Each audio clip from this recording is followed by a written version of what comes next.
It's a party. You know it. Slide. Yeah! Y'all know what time it is. Y'all see what's going on? Y'all see what's going on? Yeah! Hey, what they doing right there? What they doing right there, Ant? What they doing right there, Warren? Hey, Chip. that's that back to back right there. So good. What is they doing on that damn photo there? What is it that they're doing? They're celebrating and celebrating, celebrating and celebrating some more. Back to back, Yes, baby. sir. Back to back. Yes, sir, ladies and gentlemen. This is the Rex Pit, and you are tuned in for Thursday night Rex Pit. If you don't know what's going on, you can just have a good look right there. Just take a good look right there. Just take a good look right there. If you don't know what we gonna be talking about today, just take a good look right there. Just take a real good look, okay? Just take a good look at it. Just look at it. So lovely. Take it all in. That's so That awesome. right there. Is that guy holding up that trophy there? He goes by the name of Stetson Bennett. Bennett, number 4. Bennett He and goes still by the in it. call him Lord Stetson. because the city of Athens is his territory. It's his territory. The city of Athens is Stetson Bennett's territory. He owned all the farmland. He got the farmland over there. He got the subjects over there. Everybody got to come to Stetson and win Athens. Athens is Stetson land. That's his playground right there. That's his playground. That's his home. That's his kingdom. He owns the place. He owns Athens, Georgia. Oh man. Home team. Let me get y'all on up in here, man. I know some of y'all might be like, oh, it's Stetson Bennett on there. Okay, yeah, that's right. He a champion. He a two-time champion. You gonna put some respect on his name. That's right. He a two-time champion. Okay. 2 times. Put some respect on his name. Home team. What's happening, home team? Y'all know what time it is, but this your boy Blackberry Lorex. That there is Big Ant. That is the Falcons therapist. I call him Warren. Y'all call him the Falcons therapist. Hey, listen, y'all. I'm on location out here in the wilderness of the world. Okay, I'm in my truck. I'm on location. I'm not at the house. This is what y'all get. This is dedication. Okay, this is commitment right here. This is dedication and commitment. When I commit to something and I say I'm dedicated to something, if I ain't got no reason to take myself out of that situation, I'm gonna keep myself in that situation. And eventually that situation gonna be a real good situation because I'm dedicated. I'm committed. This is what I give y'all right here. This is what we give you. This is what Big Ant give you. This is what the Falcon therapist give you. We give you dedication and commitment. That's what y'all tune in for. So that's what we give you. You ain't got to worry about me stepping away because I don't like what somebody say. I don't like what somebody think. I don't like how somebody feel. If somebody made me feel all sad and gushy and gooey inside, I'm not gonna get in my feelings. Oh, poor little Tink Tink.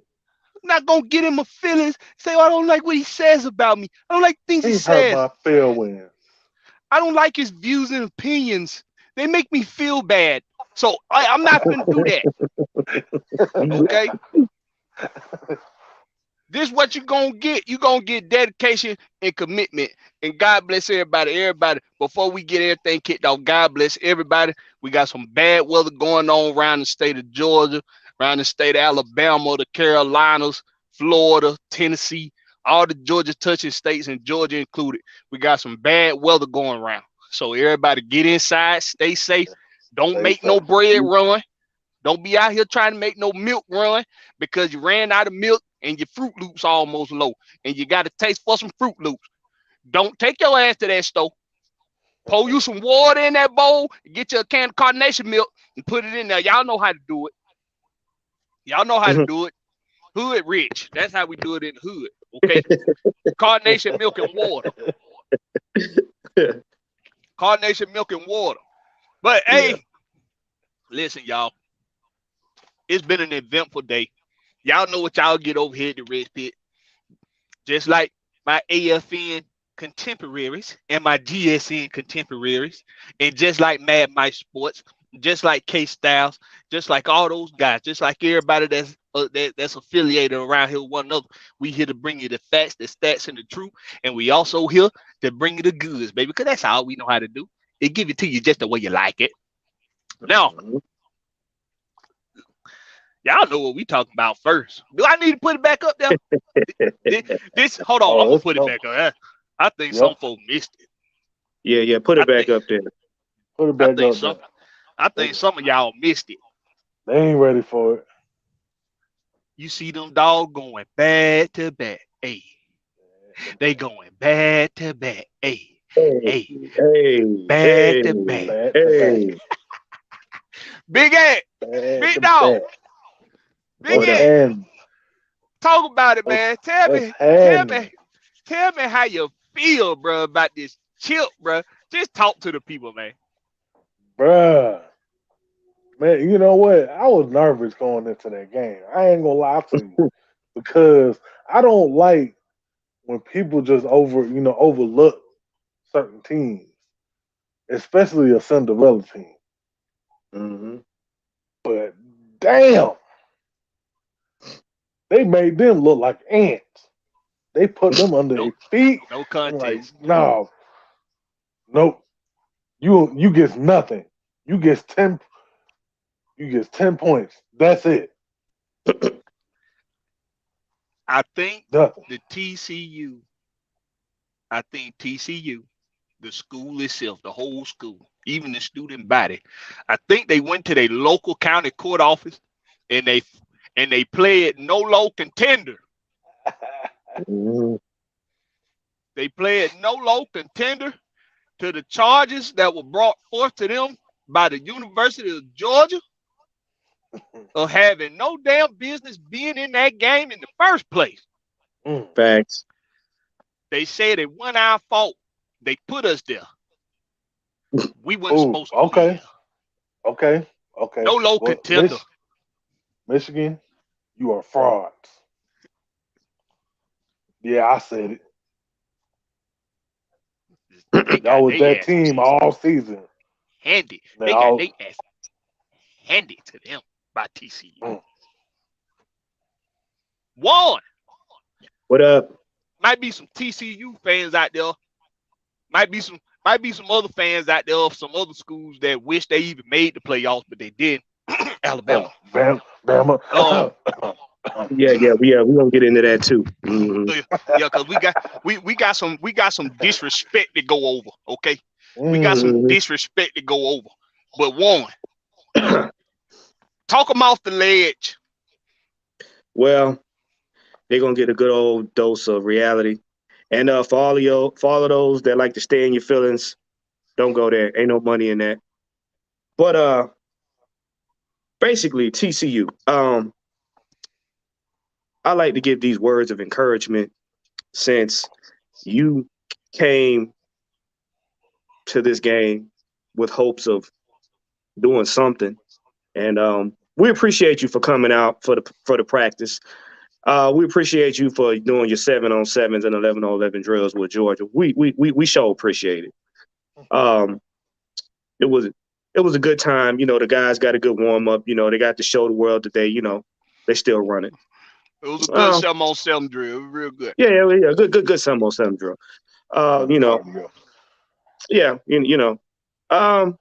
You find out what you did wrong. You find out how we like to play ball. It's fine.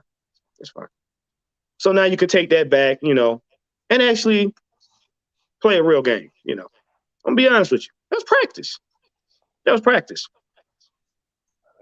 38-7 before halftime. That's practice. That's practice. That ain't a game.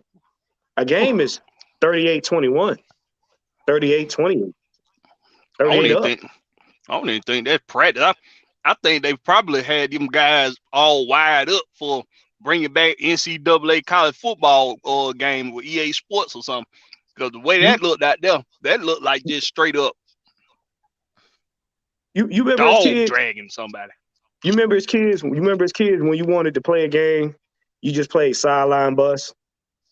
You ain't had no uniform. That was sideline bus. Bust them up. Yep. That was sideline bus. All the people in the chat, if you ever played sideline bus, put your hands up. Throw some fire in the chat. That's That's what that fire in the was. chat. Y'all saw professional sideline bus. Speaking Like my of the brother chat, eloquently said, y'all had no go ahead. business. Y'all had no business stepping on that field with your chest stuck out. They shouldn't have been there. You know it. Your fans know it. The coach know it, and the school know it. They shouldn't have been there. No. They played no low contender somewhere in Texas when they got back home. They played no low contender. Yeah. No. You know what? Of course they didn't even open up. Matter of fact, they took an unofficial holiday. Hey, For speaking morning. of the chat, Uh, what's going on to Pamela Johnson? What's going on with your smooth C78? Appreciate y'all for being here. ATL Leo, you know what time it is. Josh Gilliam, you know what time it is. Nah, we can't play no speeches, Josh. We can't play no speeches. We got to be careful out here, okay? We got to be careful out here. I plan on taking this somewhere one day with that involves a little. I don't need nobody going back in the archives and pulling a Kevin Hart on me somewhere down the line. So we just gonna we're gonna pay attention. We're gonna pay attention to what we do around here. But since you brought up the speech, Josh Gilliam, since you brought it up, we can talk about it. Man, you heard it. You heard it. Man. Now, I was sitting right here. I was sitting right here in this seat when I heard that audio. And I was going about 70 on the highway in this seat. And when I heard that speech, I was so hyped after hearing that speech, just sitting here in this chair. I looked at the speedometer and I was doing 85. And I said, whoa, Nelly. Oh. Kirby got me going, boy. Talk about that speech. Talk about that speech, and talk about it, bro. Did you feel like you could go in your closet and put them shoulder pads on you got hanging up in there? Man, look, bro. I wanted to strap up again. Look, bro. It's been over 10 years since I done strapped up. I wanted to go out there and fuck somebody up. That's how he made me feel. Like that shit. Woo. If I was on that Georgia team, we would have been knocking some niggas out. Hey, after that speech, I come out of that game MVP. Okay, after that speech. That was a Hall of Fame speech. That was a Hall of Fame speech. You get an MVP. That's what that was. What you heard was a Hall of Fame speech. Yeah. Well, when Kirby get inducted into the College Football Hall of Fame one day, they gonna play that speech. They gonna play that speech. That's how you chin check your players while they're winning. That's how you chin check that's how you keep your men engaged. They didn't get comfortable. They didn't act like they wanted. He's like, if you ain't got the right mentality, you don't need to be playing this sport. You don't need to be playing this game. You don't need to be here at all. And y'all can not like them. Y'all can not like Stetson Bennett, whatever the case may be. But you can't deny the fact that they played the game their way. and they won like they said they was gonna win. And I don't know what's not to like about winners. I don't know what's Other not to than like about winners. Because if you ain't a winner, if you ain't a winner, what are you? Loser. You wanna lose. Loser.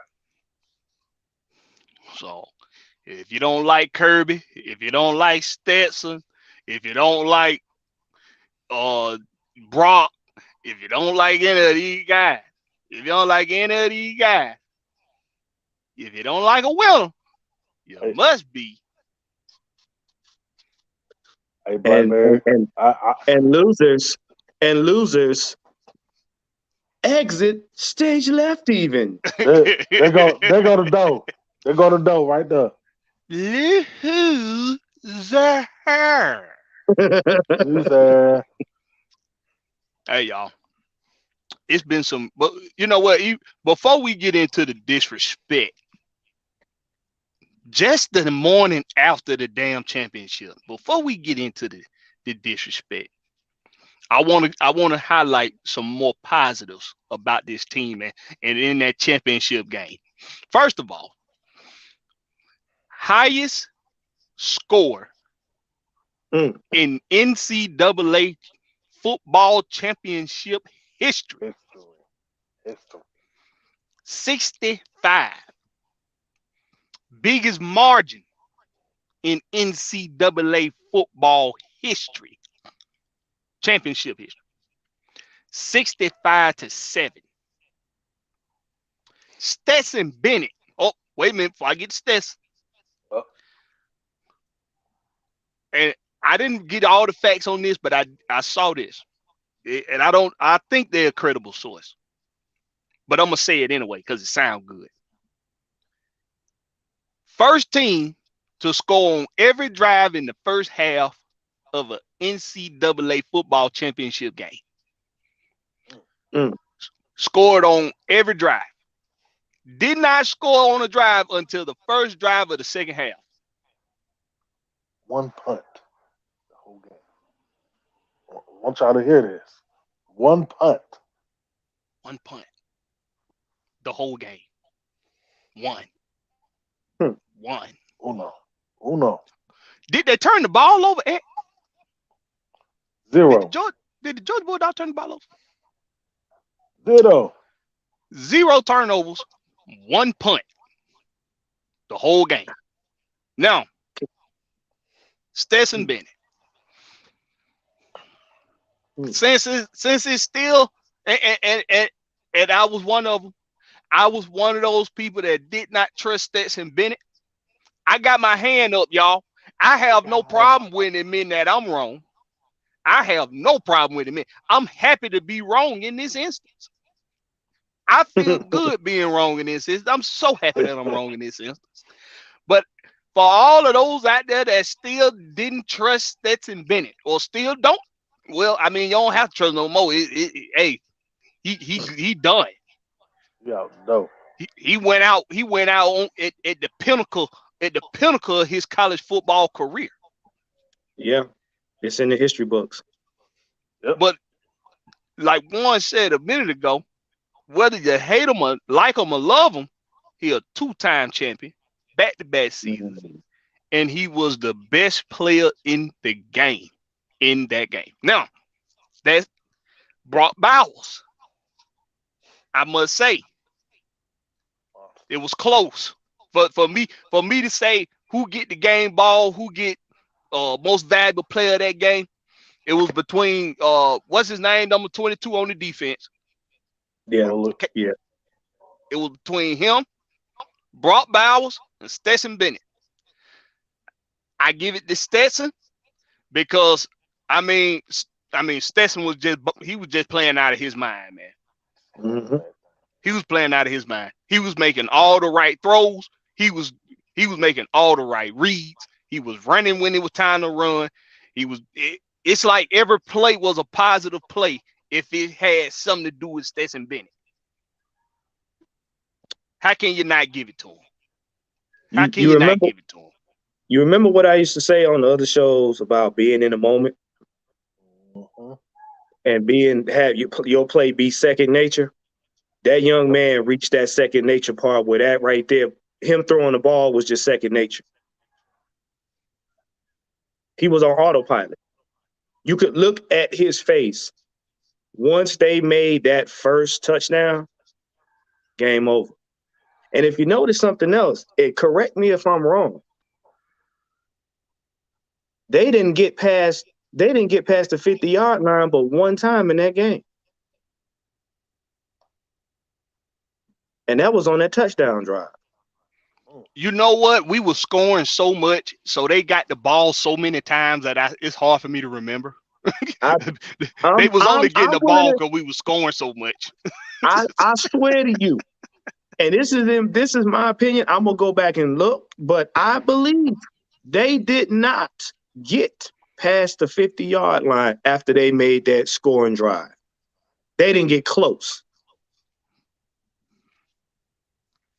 If you look at it, Georgia was killing them at the line of scrimmage 10 yards or less. And if they did get a play, it wasn't no more than 15, 20 yards. But they wasn't getting past half. They weren't getting past half field. They may have thrown it down, but I don't think that team marched past half field a good portion of that game. Mm-hmm. Yep. Christian Lewis, Southside 12. What's happening? Good to have y'all. Go call all your homegirls and your homeboys. Tell them to come join the show too, because we about to get into some real disrespectful stuff. Okay. All right. And my contemporaries here, I just want y'all to just let me have a moment here, okay? Because I'm not gonna go off, but I'm gonna go off. Go Mad Mike on it. So I'm excited. Everybody that's a Georgia fan, that's a Georgia supporter, we're all very excited about winning back-to-back championships. Okay, we had maybe 12 hours. Not even that. We had about 10 hours to celebrate without any negative input being put in our ears or seeing any negative output being put out in social media. We had about 10 good hours of that, and then the fuckery happened at 10 o'clock a.m. Eastern Daylight Time on a 4-letter network, and it pissed me off. We just come off of winning a back-to-back championship. And while I got all the respect in the world for Stephen A. Smith, I enjoy watching Stephen A. Smith on TV. I enjoy watching listening to his podcast. But to make your first segment on your show about a whole entirely different team, because let's be real, the headline might have been about Georgia, but the entire conversation was geared around the Alabama Roll Tide and how much the Alabama Roll Tide are still the cream of the crop in NCAA football, and how the Alabama Roll Tide are still in his opinion should still have been in the playoffs this season. Okay. Even with two losses. With two losses, regardless of how close the games was, I don't give a damn about how close they was. L is an L, and they had two of them. And the first segment of the show, that the morning after a championship victory for our Bulldogs, we got to sit up and listen to the fuckery of how the Alabama Roll Tide are still they still own NCAA football. They still the cream of the crop of NCAA football. They should have been in the playoffs. The game, if they would have been in that game and not TCU, it would have went differently. These are all the things that's being talked about on this segment. More so than the Georgia Bulldogs winning a back-to-back championship. The disrespect is real. We've been telling people this. We've been telling y'all this. The state of Georgia, the city of Atlanta, we're going to continue to always be disrespected because it's about who, like my contemporary right here, the Falcon therapist say, it's about who we like. It's about who they like. Mm-hmm. And until you get some more non-biased people to be on these TV platforms, to be on these nationally broadcasted podcasts or whatever it is, until you get the non-bias out of there, the truth will never be stated the way it should be. Mm-hmm. The question on the show was, has Georgia taken over the reins? And I'm paraphrasing. Has Georgia taken over the reins in NCAA football over the Alabama Roll Tide? Everybody said yes. It's nope. I take that back. The only person that said yes was I can't think of the name. White guy, well, glasses, kind of goofy looking, but he know what he's talking about when he's talking sports. And he's usually a guest on the show. But Keyshawn Johnson, ugly ass, and Stephen A. Smith both said it's still Alabama. How is it still Alabama? And they had 2 losses this season and did not make the playoffs. In the season before, they got put out. Did they make the? Yeah, they made the playoffs last season, and they got put out by I'll us. go ahead. I'll go ahead and take part of that, bro, because you hitting on something in sports media when it comes to any Georgia team, any, and I'm talking about all of them. It's this underlying disgust of bias, but especially for the football teams. Especially for the football teams. And my thinking is I call it the comfort of entitlement. Just because you had a good run does not mean you're going to be the only one with a good run. See, everybody was roll tide this, roll tide that for the longest time, and everybody got comfortable with seeing that narrative. And out of the blue come Georgia, and Georgia take 2 titles back to back. Well, then people looking at it like, well, y'all shouldn't have gotten the first one, and how dare you get the second one? Because the status quo is Alabama. That ain't how it works. Sports don't go that way. Dynasties don't live that long. They live long enough until they don't, until somebody else comes along. And it's down to one phrase: who wants it more? And I say this all the time in football. It's when the regular season is here, it's about who you play. When you get to the playoffs, it's about how you play. Because playoffs is one and done. Championships are one and done. And if you can have the best roster, you can have the best coach. And you can have the best run, but you'll always run up against that team that ain't got nothing to lose and wants it more than you, and they will take it. And that's what happens. And what pisses a lot of y'all off is the fact that they took it and they're maintaining keeping it. Because Kirby Smart found a recipe. But let's do our homework. Where did Kirby Smart come from? Wasn't he on Alabama? Wasn't he under Nick Saban? I'll go back even further. I'll bring it up to the NFL. Why you think Belichick was so good? Wasn't he under Parcells? Success leaves clues, people. So you don't think he took some clues from Saban? You're mad because who you wanted to win didn't win.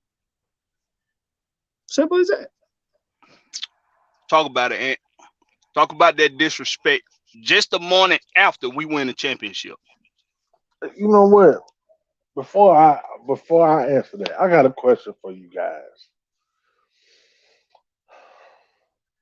Whose defense was better this year? Not last year. This year, after we lost all those draft picks, whose defense was better this year? Alabama or Georgia? Georgia. We lost 15 players. We lost 15 players. 15. 15. So, okay. How can we as Georgia lose 15 players just on defense and still be that dominant from game 1 to the last game?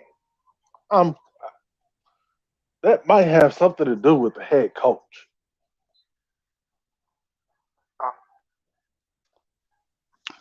I'm sorry. Alabama, nah, y'all not it no more. Y'all did not look like the Alabama that we're accustomed to this whole season on offense or defense. Nope. Y'all look shook this whole season. And if we being real, they fell into some wins last year. They tripped and fell into some wins. They ain't look like the Alabama old last year neither. And even if they did, I don't really give a fuck because my Georgia Bulldogs have been better in their back-to-back champions. Denzel, we talking about the disrespect. We talking about the disrespect just the morning after winning the championship about how narratives were more geared towards around Alabama and not Georgia. Talk about it. On what network? The 4-letter network. I got a name for it, but I can't say it. Now you said this is a free platform. Express freely. You want to hear it? Give it to us. Exceptionally stupid and pathetic news. Yeah, that ain't that bad. Pretty accurate. Pretty accurate indeed. I mean, hell, shoot. NFL network ain't too far off according to Skip Bayless. But put your glasses back on. Skip Bayless back on. Skip Bayless. How dare you yell at me? How dare you? Look, he has been toned down by the network. Him can't holler at his classmates no more. Put your glasses back on. Come on. Oh, man. Flabbergasted look. But I mean, look. I mean, I don't know what else to say. The proof is in the work. Proof is in the work. Like crypto. Crypto says, well, Ethereum has a proof of stake, proof of work. That's what we did. Proof of work. It's proof of work. I mean, you went back to back with a walk on, first time ever. That's a free crypto lesson there, by the way, he just gave y'all. Yeah, small gem Ethereum. But yeah, man, you you lose 15 of the best defensive class ever in the history of college football, and go right back and win it again with what some would call even less talented defensive team. So you got Bear Alexander, a rookie. You got Stackhouse, I think it was the other defensive tackle. You had Kelly Ringo came back. You had Chris Smith, who is from Atlanta. My guy. Chris Smith. I think, is he eligible even to come out of the draft? No, he's not. I think he got one more year. You got one more year. You got Malachi Starks. I think he's eligible. Then you got the other. Now this one is Lassiter, the other cornerback. I think he's a sophomore. He ain't even eligible. Come on now. Come on now. Nolan Smith wasn't even playing. Nobody thinks about that. Nolan Smith wasn't even playing the college football playoffs at all. And he was supposed to be the best defensive end. Still was our best defensive end, technically. And you had no names other than Jalen Carter. I mean, on the line. What else do you need? Good God Almighty. Nobody even believed that Ladd McConkey could do what he do. You gotta say his name like a wrestler, WWE announcer. Ladd McConkey. You say it like an angry teacher. Ladd McConkey. Ladd McConkey, get your ass down here. Ladd, my boy. Get your ass down here. Come to the front of the class. A bunch of spitting. There's a bunch of spitting, you said. Then you got Brock Bowers. Bring your ass here. Darnell Washington. Darnell only had, 3 catches the whole game? Look, bro, the proof is in the word. Kirby was with Alabama when they won those back-to-back championships. Mm-hmm. You know what? You actually spit a gem and it went over the top of their head. So I'm gonna put it in. I'm gonna put it in layman's terms for them. What y'all don't understand is, like I said before, and he just alluded to it. Kirby been studying Alabama all year. You don't get to a championship and beat your nemesis. Now, hear me out. You don't get beat by your nemesis, then come back, study them, and beat them to get to the championship, just to come back the next year and not study him for the whole year. I'm going to study you so that if I have to face you again this year, I can do it twice. Georgia wanted it more. And the key word, they put in the work. TCU wasn't ready for that. TCU wasn't ready for it. The announcers said it. We've been saying it. And y'all look at it like it's a dig. It's not ego when you put in the work. It's accomplishment. And you could tell by Dude's face during the telecast how he was looking at him like, how dare you talk about Georgia in my presence? You are not owed a championship because you Alabama. You got to earn it. You got to put in the work. And I'm gonna say this right now. I'm gonna say this right now. It's gonna piss off a whole lot of fans. If Alabama had showed up in the championship, y'all still got beat because y'all played during the year like y'all didn't want it. Yep. And y'all can say y'all had problems. Y'all can say y'all had players out. Every team goes through that. We've been talking about that all season with the Falcons. The problem is Georgia wanted it more than anybody else. Because what was y'all saying? Oh, that was luck. Y'all beat Alabama by luck. Y'all lost the first time. Okay, now what? 2 times ain't luck. With the walk-on. No 5. No 5-star. No. Right. And then everybody saying, oh, well, TCU had no business playing in the championship.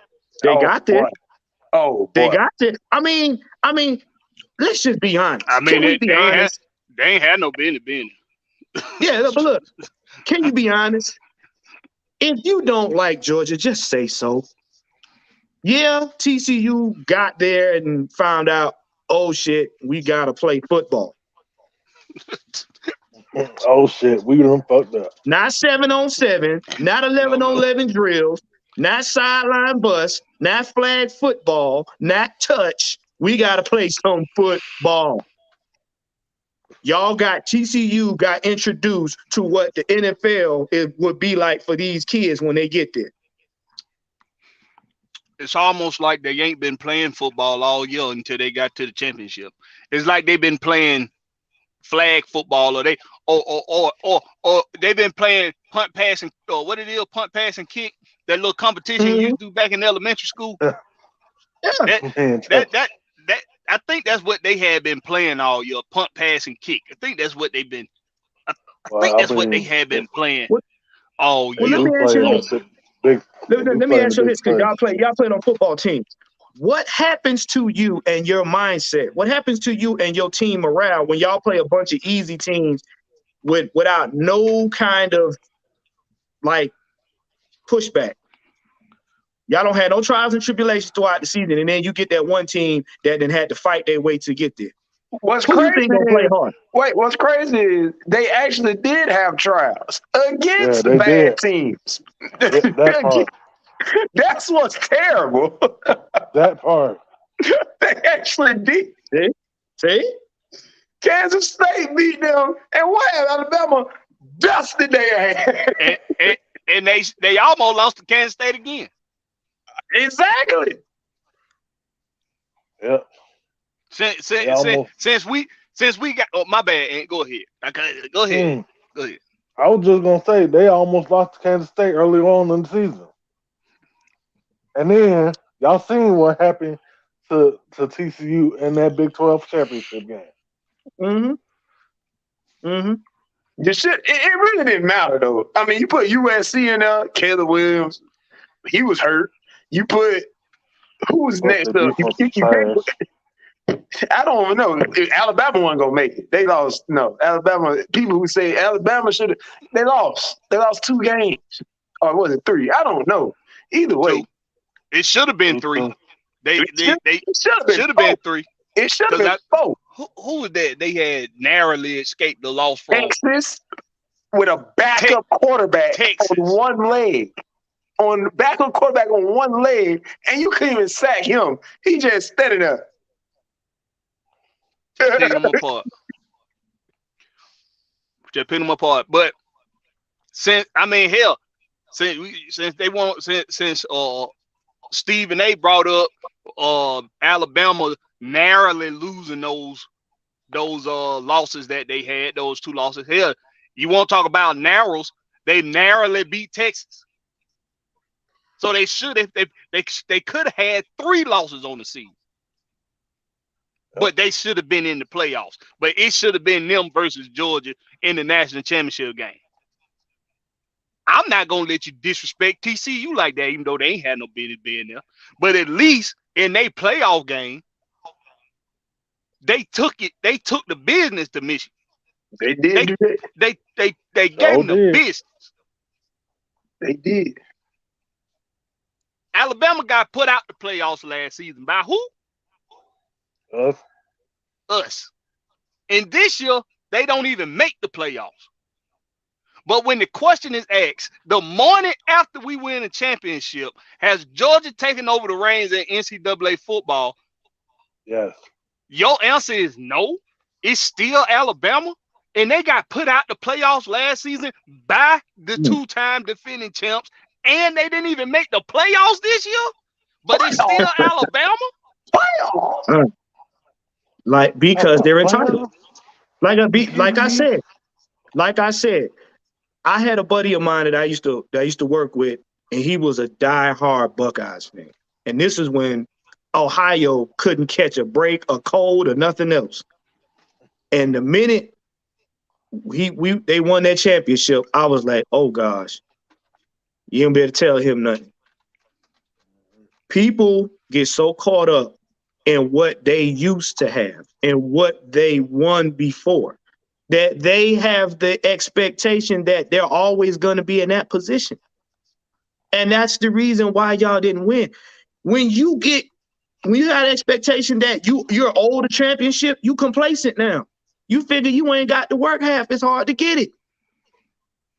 Because you figure everybody in your conference ain't on your level. We gonna run them over and get back to the championship.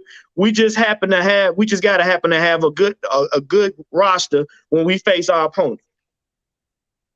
And now you getting that dose of reality that it don't matter what you expect if you not gonna do the work to get there. And even if you get there, that don't guarantee you gonna win. So that's why he walking around delusional. Them feelings hurt. Go ahead, Ant. They wasn't even good enough to make it to the SEC championship game. I mean, what more proof do you need? Are you serious? With the Heisman winner. Bro. So hold on, wait a minute. Hold on, wait one goddamn minute. What? Hold on. What was that? Hold on. What was that? Damn minute. Dizel. What was Dizel. I don't hear. Dizel. First, we gonna do it just like this. I want you to repeat what you just said. Repeat what you just said, Ant. They couldn't even beat out LSU to get to the SEC championship game. Now, Dizel, say what you just said. With the last year Heisman winner. What? End of story. Ball drop. What my boy? Stetson mic drop. No. On the show, they don't even get a mic drop. They get a water drop. Damn. Thirsty motherfucker. Quench y'all thirst. Thirsty motherfucker. Thirsty mother. Thirsty motherfucker. And see, the fact that they had their Heisman winner, that's comfort. That's saying our roster is better than everybody else's, so that guarantees us a win. That's what you're saying. When you look at a championship, that's my point. When you look at a championship team and you can't even congratulate them because you feel that should have been you, that's where you lose right then and there. And I'm going to tell you something. If y'all come back next season with that same attitude, y'all going to lose again. And that's who it was too, Michael Walker. That's who it was, Michael Walker. It was David Pollack. Yep. He was the one on the show that actually got some good sense and was non-biased. Mm-hmm. We know why Keyshawn Johnson biased. He's Alabama slum. And we know why Stephen A is biased, because he's going to pander to whoever he thinks the viewers are going to go towards. Mm-hmm. That's who he's going to pander to.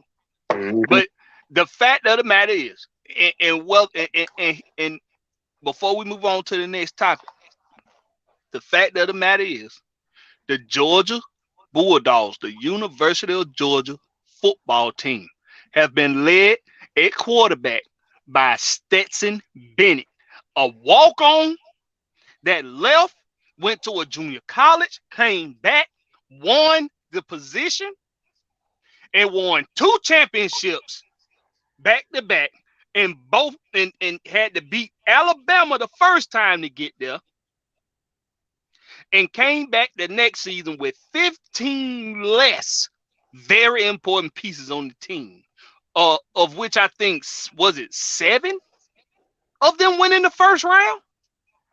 Not mistaken. If we want to go down the list, we can real quick. Did Nakobe Dean go first round? No, he went second. I think Nakobe Dean went second round. Hell, fuck! You had the number 1 draft pick, for God's sake. He was considered the 4th best player on the defense. Maybe the 6th. But the fact of the matter is, Stetson Bennett, a guy that nobody saw coming, a guy nobody had faith in. I got my hand up. I'm one of them. He proved me wrong. The coaches didn't have faith in him. He proved me wrong. Well, they had to have faith in him, otherwise they wouldn't have started him. You don't recall that he said earlier in the season they didn't want him. The coordinator didn't like him last year. They didn't like him. I don't care what they say out their mouth. Their actions showed that they trusted him more than they trusted the other guy. Yeah, they started. So, I don't give a damn what they said. They started them. They played them, so they trusted. But that's beside the fact.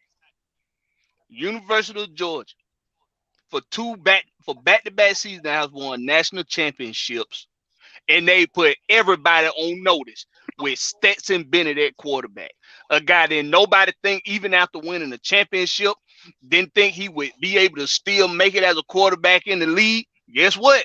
He done played his way into a draft pick. He's going to get drafted. He's played his way into a draft pick. A guy, they say it was too small. They say he's not that athletic. They say there's nothing special about Stetson Bennett. It was something special about everybody else. Alabama got a special quarterback. Michigan got a special quarterback. TCU got a special quarterback. Ohio State got a special quarterback. Everybody got special quarterbacks that's going to be mentioned in the end of the season, except for Georgia. Stetson Bennett ain't supposed to have nothing special about himself. But what he done did. And that's what y'all don't like, media. Y'all don't like the fact that a guy that y'all didn't trust, y'all had no faith in, y'all didn't know nothing about, he's been the leader of a back-to-back championship football team in NCAA. He's the leader of that team. And y'all didn't see him coming. Because the guys y'all liked, the team y'all liked, well, let's be honest, everybody is Alabama. Everybody's Alabama. Yep. The only reason why Skip ain't Alabama is because he been riding Oklahoma nuts so long, he can't divert. He got to stay loyal to him now, even though they've been trash ever since Adrian Peterson was there. They've been trash. This is their defense. So we're not gonna talk about that. We're not gonna talk about that. But the fact of the matter is, y'all don't like Georgia quarterback. And Kirby Smart is not supposed to surpass Nick Saban. As long as Nick Saban is still coaching college football, Kirby Smart is not supposed to surpass him. How dare you say that Kirby Smart, while Nick Saban is still coaching in the league, how dare you say his team has surpassed Nick Saban's team? How dare you say that? How dare you say Stetson Bennett, a back-to-back champion now, is the cream of the crop in NCAA football? How dare you say that? Well, I'm going to tell you straight up just like this. For the Stephen A's, for the Keyshawn Johnsons, for all of y'all of the world that's like that still think Alabama is the cream of the crop, just wait for 2024. Wait for 2024 national championship game. They probably won't even be there. Why?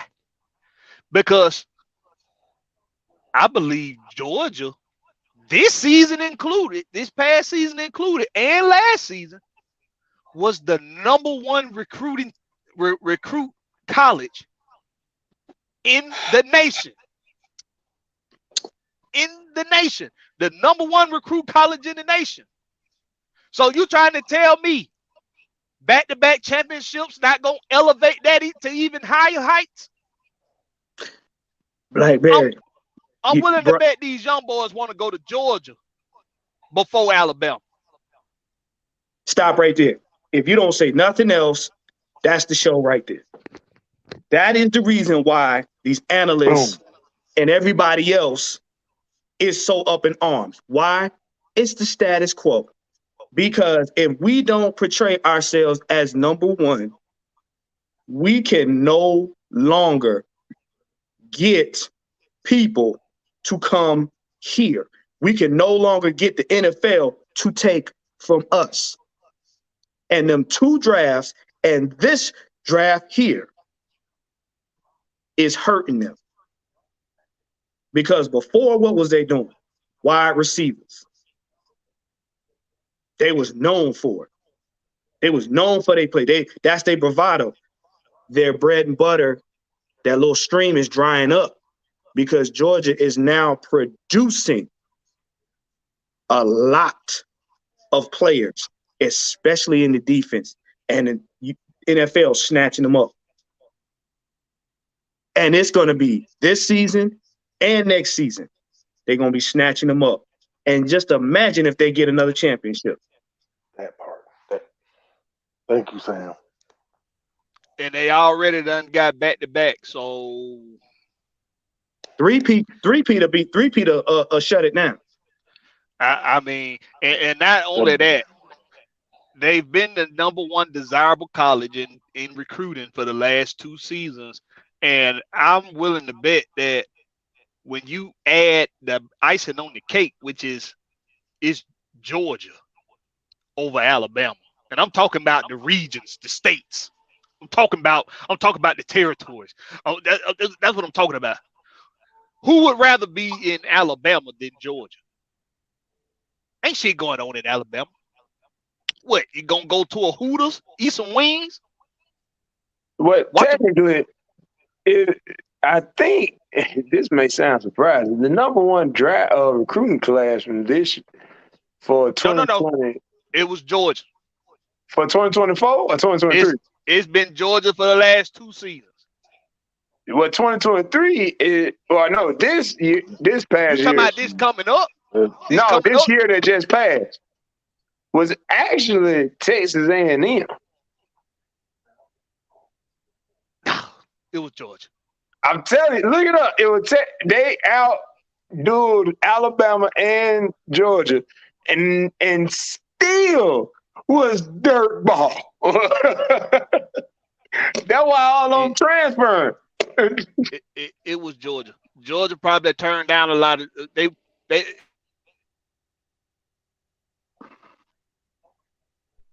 My bad. They're more. This dude got a truck. It sound like it got a damn lawnmower engine in it. It probably do. Got one of them deer. That's one of them John Deeres. Yeah. What you saying, Dizelle? Nah, that's it. That's it. Jimbo Fisher, sorry ass. But that's the thing, man. Georgia's a more attractive school than Alabama, especially after back-to-back championships. Been a better recruiting class than Alabama.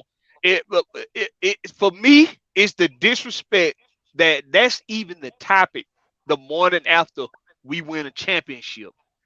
That's disrespectful to me. It's disrespectful to my Georgia Bulldogs. It's disrespectful to the coaching staff. It's disrespectful to the director of athletics. It's disrespectful to the student body of the University of Georgia that after winning back-to-back championships, the morning after, on the biggest platform for sports, they're not the focal point of the conversation. No. A school that wasn't even nowhere near the damn playoffs is the focal point of the conversation. I don't give a damn if it was Alabama or whoever it was. We don't care. That was disrespectful to my school. It was disrespectful to my team. It was disrespectful to that student body. That's what they got to hear the morning after they win the championship. It's a disgusting thing. They ought to be ashamed of themselves just because they still trying to, like Warren said, they still have to push this narrative to keep the team relevant that they like. It's pathetic. How about they just win some damn games and maybe we can talk about them? How about they win another championship and maybe we can talk about them? Until then, the cream of the crop in college football is the Georgia Bulldogs, whether you hate it or love it. Now, with that being said, I had to get that off my chest now. With that being said, got some potential draft picks talk here. This one we gonna get into a little Falcon talk. We're not gonna stay on it long. But last week I gave y'all Brian Bresee. Okay. Brian Bresee plays for Clemson. He's a hell of a damn defensive tackle. The guy has a motor like no other, and he's physically dominant every single game. Last week, Denzel, you gave him Miles Murphy, right? Yes, I did. And Ant gave y'all who you gave him last weekend? It was that guy out of Texas Tech. Tyree Wilson. Yeah. Tyree Wilson, that's right. Yep. Now, Warren, you got it. You got anybody you want to shine a light on in this draft that you think the Falcons might have their eye on, or somebody that you just got your eye on? I had the paper, but it was a gentleman. I don't know if you recall his name, Blackberry. It was a gentleman Jew was talking about a while back, and I said I had to do some film on him. He was on defense. I think he might have been a linebacker. I cannot remember this cat's name for nothing. But what I can say is this, and I'll find my information. But what I can say is this: the dude is a bruiser. He is a bruiser, and this draft, and I know all y'all can agree with me, which every player that y'all talked about. You remember what school we went to? That's what I'm saying. I had everything written down because it's not one of them upfront names. It's somebody that you probably hear about closer to in free agency or whatever, floating around stuff, kind of situations like that. But these later rounds is where we're gonna get our gems. Now, have y'all been paying attention to the media lately? The going theme is a lot of these teams now are going to need quarterbacks. And Blackberry, remember what I said earlier? Remember what I said when we had 2 games left on the season? I said this draft ain't going to go the way people think it is. A lot of your defensive players are not going to be in that top 5. It's going to be quarterbacks. And from what I heard today, it seemed like this draft is going to be quarterback top heavy again. Them first 5 picks,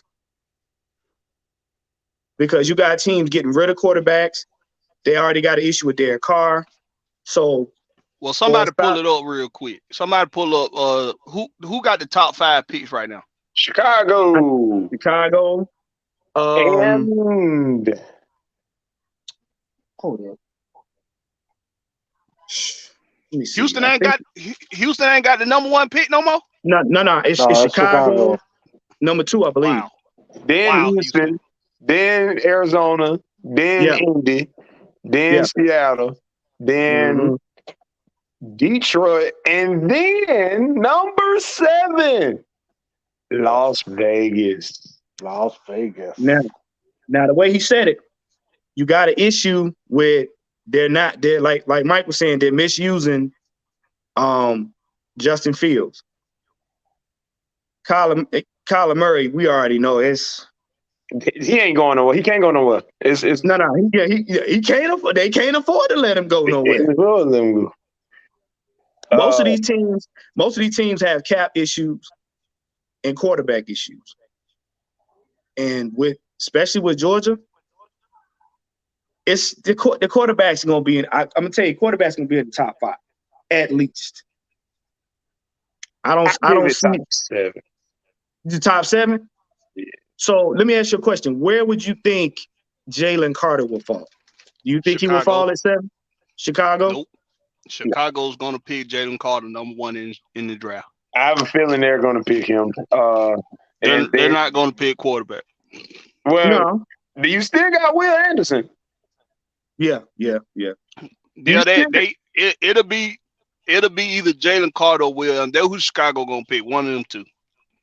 Mm-hmm. But the question is I think who's going to really start mixing stuff up. You automatically see that Chicago going to stick with Justin Fields. I can't see them going away. If not, trade back and someone else jump ahead. Right. Yeah, I was just thinking that they might trade back. They might trade back because you can get Will Anderson further down.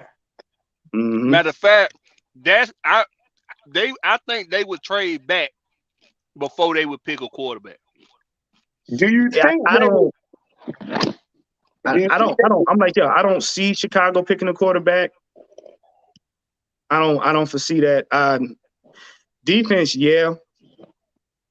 But then it's like, okay, with all that being said, they still like because Washington is playing games with Deron Payne. He gonna ask for it. No, according to what I read earlier today, they're making plans to be able to give him the contract he wants. Because he's worth more than the actual standard. Because it's But I it's think he bad was business. 17. I think he said it right now. They said the market's at 14. Yeah, something like that. But it's the bad issue business is, though. yeah, but the issue is too, all they got available is 17 million. They ain't got no room. They ain't got no room at all. So if they get him, they like him. They must like him so much that they willing to be in some cap hell for a year or two, because they talking about making plans to get him paid. Yeah, because think about it. You acquire him, and you get him at you get him at market value. You only got 3 one-year contracts you can hand out. You can't pay nobody else. But the reason why Washington's able to do this is because they have a quarterback who still has to prove that he's worth a contract. Mm-hmm. So if it were not for that, that's where the question come in. They don't have faith in neither one of those quarterbacks, so they looking for a quarterback. Yeah, but they might draft a quarterback. So they would have to move up, because you ain't finna get no. And what you gonna trust in Anthony Richardson? No, they don't have to move up. It's plenty of quarterbacks in the draft. They don't have to get a high pick quarterback. They might have their eye on a guy that they can get in the 3rd or 4th round, or a guy they can get in the 2nd round. Stetson did it. Hey, don't be surprised. Don't be surprised. Think about the type of offense they run. It fits Stetson. It fits Stetson. It fits his skill set. It's a similar offense to what Georgia run, and they got a lot of talent. They just need somebody that know how to show up in big moments. They lost a lot of close games this year too. They did. They got a lot of talent. But the one out of that top 7 who very, very much would change up everything is Seattle Seahawks. So what you think more so they draft a quarterback or don't draft a quarterback? I think they draft a quarterback.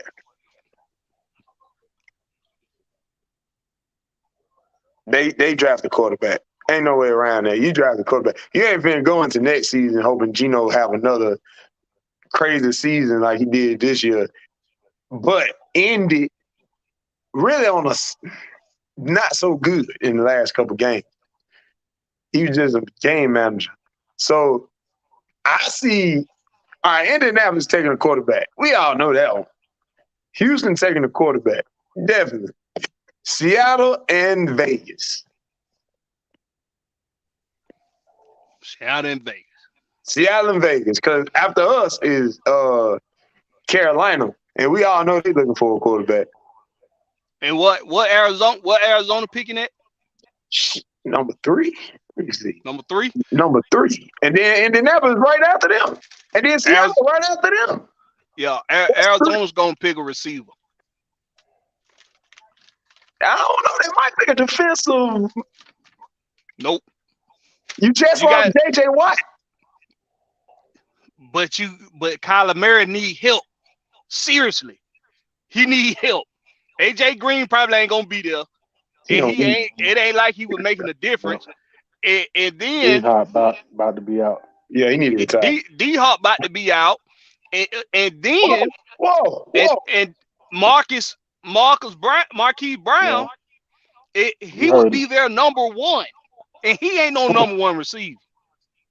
What happened with D-Hop? Yeah, you heard it. D-Hop. They looking to shop him. Oh, they shopping for D-Hop. They shopping D-Hop. They shopping D-Hop. You ain't seen all the buzz, all the Falcon fans. They trying to flood Twitter with get D-Hop to Atlanta. Even Cordell Patterson got in on the damn phone. Yeah, That nigga always I do saw that. that. Yeah, Yeah, I but seen that too. it's look, it's good. I can't take nothing away from D Hop, but the young man has some miles on the odometer. Getting up He there. got some miles on the odometer, and we've already gone through that. We've been kicking tires for the last 4 years, and we had to send them back to CarMax. I'm sorry, some of them had to go back to CarMax. They played 4-5 games, and then the radiator hose came off, or their tire went flat. That Shock turf went out. That goddamn turf toe. Right. Trades You for know, the Falcons are going to be geared on the defensive side of the ball. facts. That's That's where where trades are going to be geared towards. If there's any trades done, it's going to be on the defensive side of the ball. Mm-hmm. That's it. Wait, or the center. The center. That's the only thing I can think of as far as like offense wise. Offense. Yeah, but if you trade for a center, are you trading for a center that's just okay? Or are you gonna make another blockbuster trade like you did with Cleveland when you got Alex Mack? Because then you talking about money that you probably not gonna have after you sign some key pieces that you want to keep here. And then you got rookie contracts. You got your first round draft pick contract, your second round draft pick contract. So if you talking about if you making a trade for a center, are you trading to get a guy that's just okay or a guy that's just average? I don't want to trade for that. That's an unnecessary trade. That's a waste of time. Follow me here. No. Well, follow me here. This is twofold. Look what just happened. Terry's starting to now squeeze money. He's looking at the team roster and saying, okay, where can we squeeze money out to put something in the pot? We already know Mariota going to be one. We already did, I think it was Lindstrom. He's going to start squeezing out money on the team. Then he's going to look at who he's got on the team. Practice squad, this, that, and the other. Like Coach said, you got a couple players on it. Then he's going to look at free agency. What you would hope to get for not a lot of money is a veteran center that you don't have to get out of the draft. Follow me on this. Because a veteran center, a rookie center, he's got to have a very short learning curve, which means he's got to be built for the NFL rush. He got to be built for the big boys. You get a center that's a veteran for not a lot of money, you kind of got somebody that understands the game where you ain't got to worry about Ritter getting killed. Then you take that other money and you go into free agency and you start looking for like complementary pieces. Like I said on the shows, the draft is going to be the last straw. Because then that's when you get them big slobber knockers because now you got X amount of dollars. They're going to squeeze whatever they can to get as much money as they can. So by the time the draft comes, they're gonna go crazy picking them big boys. Why? Because by that time, we know who we got. And you're going to get the gems later on in the later rounds. So Atlanta's going to let all 7 teams above them run around like they're chickens with their head cut off. Look, but before I let Ant get in on this, the only thing that I disagree with that on, one, is the draft being the last draw, being the back end of the burner, so to speak. Okay. And I'm gonna say that because I think this coaching staff and this front office, I think they pride themselves on evaluating talent. I see that. I think that's what they hang their hat on. They hang their hat on being able to evaluate talent better than the rest of the league to where they get the gems that they can plug in immediately and they can be factors. The Troy Andersons, the Tyler Algiers, right? The Albert Evacadis, the Drake Londons. They The pride themselves. D offers. Yeah. The D offers. The Mhm. D offers. The D offers. And D offer was undrafted. Exactly. Yep. Let me ask you this. So do you think by saying that, and I mentioned it, do you think that the Falcons will hold another pivotal part of the top 10 like they have 2 years prior? Whereas teams are going to look at who falls to us and see what they can do to bargain with us like they did before, because our position may be a valuable one. It's not far fetched because, like Denzel said earlier, regarding to the Judge Bulldog, the proof is in the work. When you look at the recruiting job Terry Fontenot has done, when you look at the job they've done with evaluating talent that was undrafted, because Tangelo, he will be playing next year. Yes, he will. Mm. I didn't He'll be understand playing why next he year. wasn't this year. That baffled They me. wanted to make sure he was healthy. They wanted to make sure he was healthy. They wanted to make sure he was healthy. You want to make sure he's healthy. I mean, if you're telling the guy you got to play for your position, and then he gets hurt, it's not fair to him to throw him out there after a pretty lengthy injury and say, okay, now go win the position. You want to give that guy adequate amount of time to, if he's gonna earn his spot, he's gonna earn his spot on even keel, on a fair note. But that's why I want to take it to Annie. And you was about to say something in regards to what you was about. You was about to say something. The center position. The Simpsons, right? I would rather draft a center because I know I can trust our coaching staff to develop talent. Mm-hmm. I can trust them to, to coach them up. Whereas in the past, hell no, we couldn't do that. We would have to trade for a center in the past. Right. Because we couldn't. They were incapable of raising talent. But our coaching staff now, and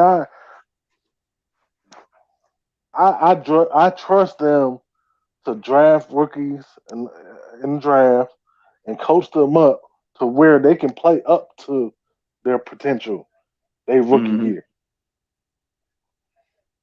I don't now.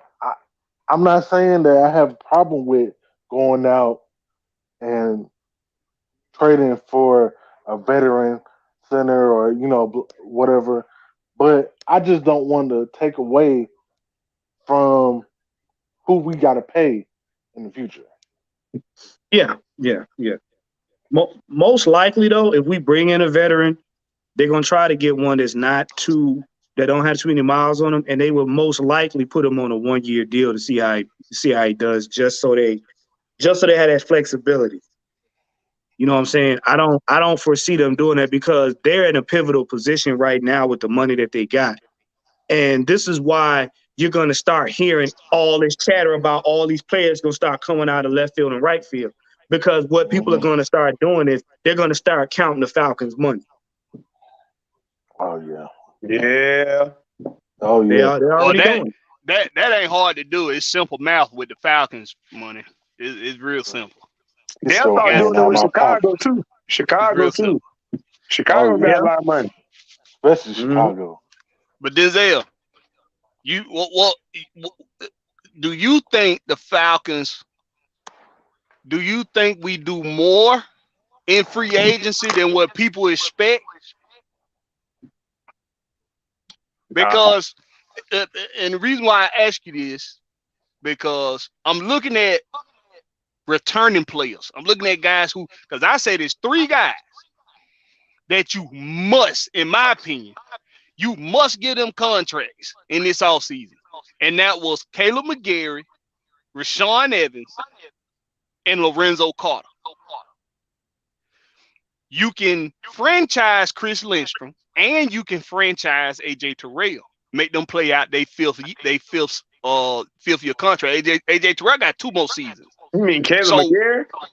No, Caleb McGarry, you pay now. I thought Chris Lindstrom already got paid. Well, No, they pushed his money.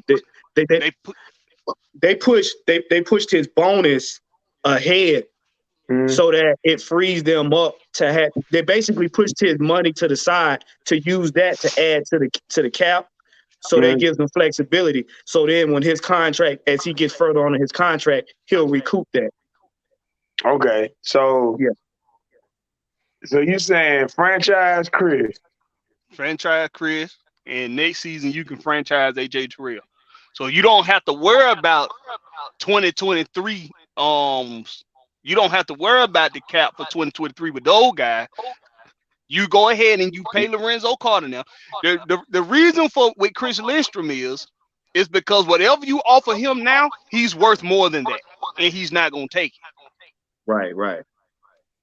Well, There's no point in offering Chris Lindstrom a contract right now. No. There's no point in doing it.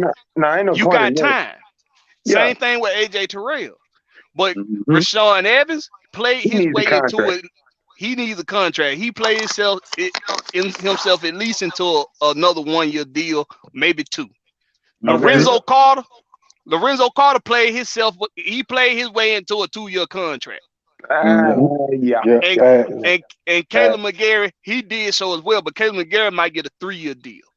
See, now that's where I think.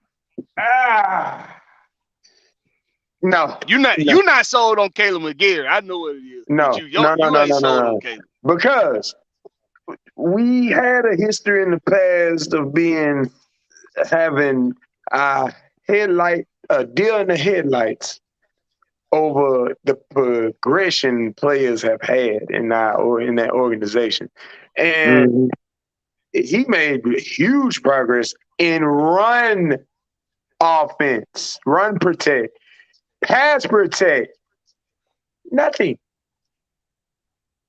So it comes.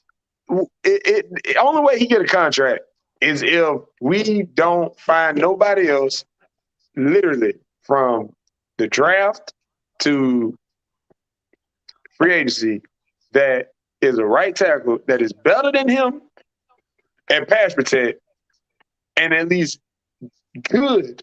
Not probably as better than him at run. You're hoping enough. But That's you're what I'm saying. hoping. But you ain't finna pass up no better opportunity. But how Just you because know? this You is don't. But you don't know though. But you don't don't know. know. You don't know. What we do know is that Caleb McGarry made a lot of defensive players his sons this season. True. We know that. True. We know Caleb McGarry was out there putting bodies on the floor. He was bodying people. He was bodying defenders. We know that. We know that he's good enough in pass protection. He ain't got to be great at pass protection because this is a run first offense.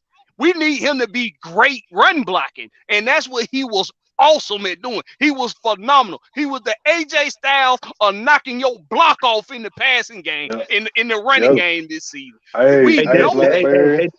See, the thing is, hold on, because the thing is, when you go to talk about we can get better though.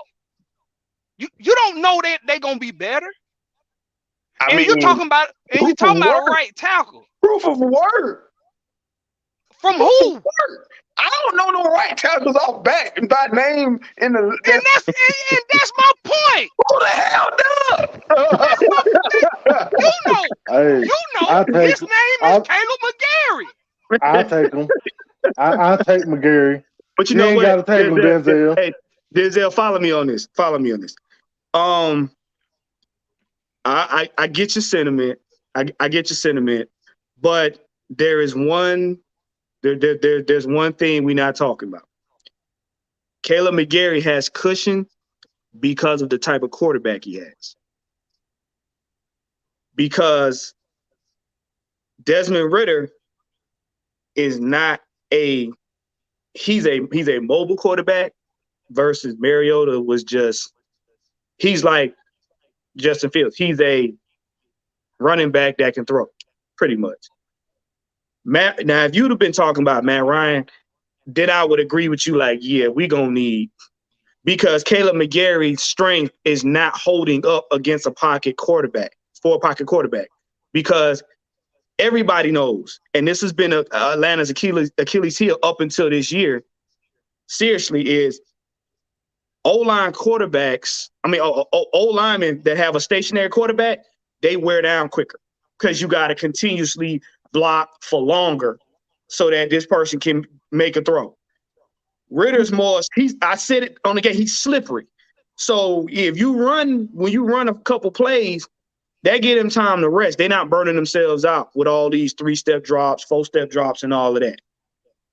He can throw, but the difference between Ridder and Matt, he's going to throw up into the pocket or he's going to roll out. Matt wasn't going to roll out. So that made them boys knew, okay, this dude ain't going to move.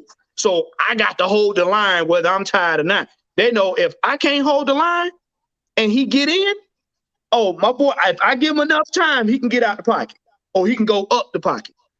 They know that. That's why a lot of our old linemen wouldn't hold up. When you know your quarterback not going to move, you like, oh, you always in oh shit mode. Like, I got to block because this thing ain't going to move. Ridder, they like, okay, if you watch the plays, when Ridder, they know, okay, 1,000, 2 1,000, 3 1,000, 4 1,000, Ridder, it don't look like we holding up. Go. And Ridder, he'll go. Matt Ryan ain't going to do that. So that kind of get him a little bit of cushion. Because now, because we have a running game, we got an option to lean on versus, oh, we know he got to throw it 30, 40 times in order for us to even be in the game. Hey, so a lot of them that look bad on our team previously, they kind of looking a little bit better now because the work has changed for us. But this is what it's more so about. Hold up, put that boy OG Big Sam up there real quick. We're gonna put him up there because I need to bring him to the front of the congregation. Go continue. Click on what you talking about? No, that ain't it. Where is it? What? OG Sam, that's our OG now. That's our OG Sam. I know. Well, that's the one. That's the comment you talking about. Yeah, microwave mindset. Microwave mindset.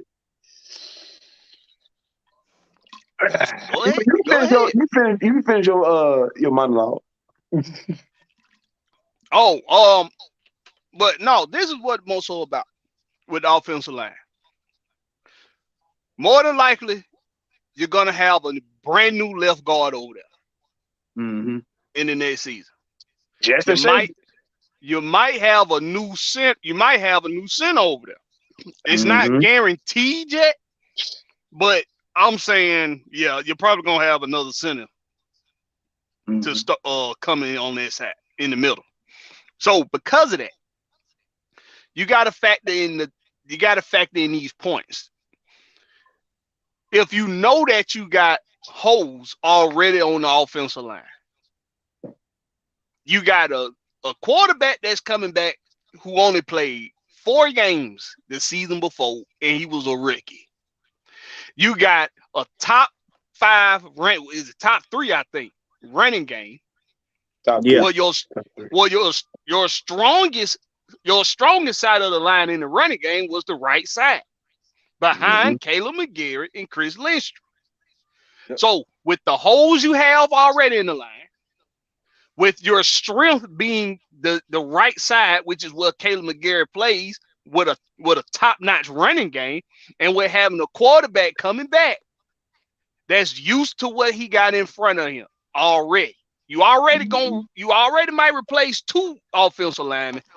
You don't want to you pretty much tossing up the offensive line all over again. For what? It's not necessary.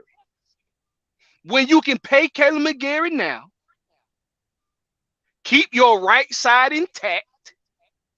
That way, that strong side of your running game is still in place. With Tyler Algier coming back, and with whoever else gonna be running the ball with them. So you keep that side intact at least, because you know the left side finna be shook up. You know the center might be shook up. So you want to keep that the strongest point of that running game intact. The strongest point of this running game is the right side of the offensive line. It is not Tyler Algier. It is not Caleb Huntley. It is not Cordell Patterson. The strongest element of our running game starts with Chris Lindstrom and Caleb McGarry. They mauled defenders this year. And I mean, they mauled them. It was a bear on a salmon all season long. All season long. What you know what too? What they may do is, like you said, you keep that side where you know what to expect. They'll build up the left side, and then what'll happen is they'll slowly start phasing in new players on that right side. Because what we're talking about, they already know. And that's the thing. What we're talking about, they already know. Because you got to remember, what were we faced with when they first got here in year one? What's up, Bridget? We were faced with them get that Matt Ryan. Because why? They weren't holding up. They weren't holding up. So they know where their strengths are. So I think they want to get that left side built, and then they'll phase over to the right, because eventually what they're trying to do is make sure that the defensive line and the offensive line always stout. Because we all know Ritter got confidence now, and he only played 4 games. And you see what he does when he spread the ball out. It's a nightmare for teams. Because he'll thread the needle on. If you'll thread the needle on Tom Brady and the Bucs, you'll thread the needle on anybody. You don't at this point you don't even care. Right in the middle, right behind the linebackers. That's what I'm saying. I was like, good Lord, boy, I didn't even know he caught the ball. And it's some of them. He's threading shoulder fades. That's what's so miraculous. He's threading shoulder fades to the point where it's like you won't even see the guy catch it. You just see him fall down, and they just come up with the ball. The camera can't keep up. Go ahead, Zay. The camera can't keep up. But yeah, man, that's the only the main thing with Caleb that I'm gonna say. The only thing I'm gonna say, it depends on the amount of money. Because time, it depends on. He did so well that he might be getting a little bit over the amount that we planned on giving, considering that we have to invest in other important places like a D tackle, an edge, a possible another receiver, possibly. I think it's I think he could land somewhere between. I think he could land somewhere between 18 and 25 a year. What's the market on him now for his position now? I think it's 15, 14. It's 14 or 15. I think it's 14 or 15. What they may do, they may give him just above market value. They may give him like 16. Now, mind you, pay attention to all the moves that's made in free agency and stuff like that. Because however much money Terry can squeeze out is the cushion and the move you'll see them make for their players as far as paying them. Because he already squeezed that money out. For Caleb, he already squeezed it out. That's already like what we have now in cap space will take care of Caleb McGarry, it'll take care of Rashawn Evans, and it'll take care of Lorenzo Carter, hands down. Okay. Hands down. It take care of those 3 guys, hand down, and you still have a little cap space to do some things in free agency and to be able to sign your rookies. So everything they doing now is to make moves that don't nobody see coming. Yeah. Any cap space they make now is to make moves that don't nobody see coming. So that's why I said those 3 guys right there, they played themselves into a contract, make it happen. Nah. Lorenzo called. He needs a 2-year contract. Nothing crazy.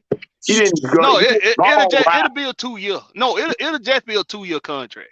Yeah, I'm cool. That's all with that. it'll be. You can get rid of the other boy. I know that. What's his name? Not AK. What's the one? Ogun Deji. I don't like him. Deji. I don't like him.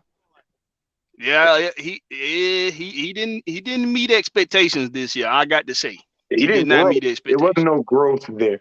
So, but he's still on a rookie. He on a rookie contract still. Yeah. He not even gonna get a 5-year option. And then you still bringing back TQ. So you'll have Taquan Graham. Yeah, you had Taquan Graham back. Yeah. And who was it Wilkinson? Oh, Elijah Wilkinson at left guard. Yeah. If he just stayed there. Oh no, they might part ways with Elijah. It's the best ability is availability. Yeah, you could be right. That's what I'm saying. These are the things. This is where Terry gonna start he gonna start nitpicking. They're gonna start looking at where they can squeeze, where they can definitely squeeze money out. You know what I'm saying? The biggest squeeze so far is gonna be Mariota. That's gonna be the biggest squeeze. Period. He squeezed himself out.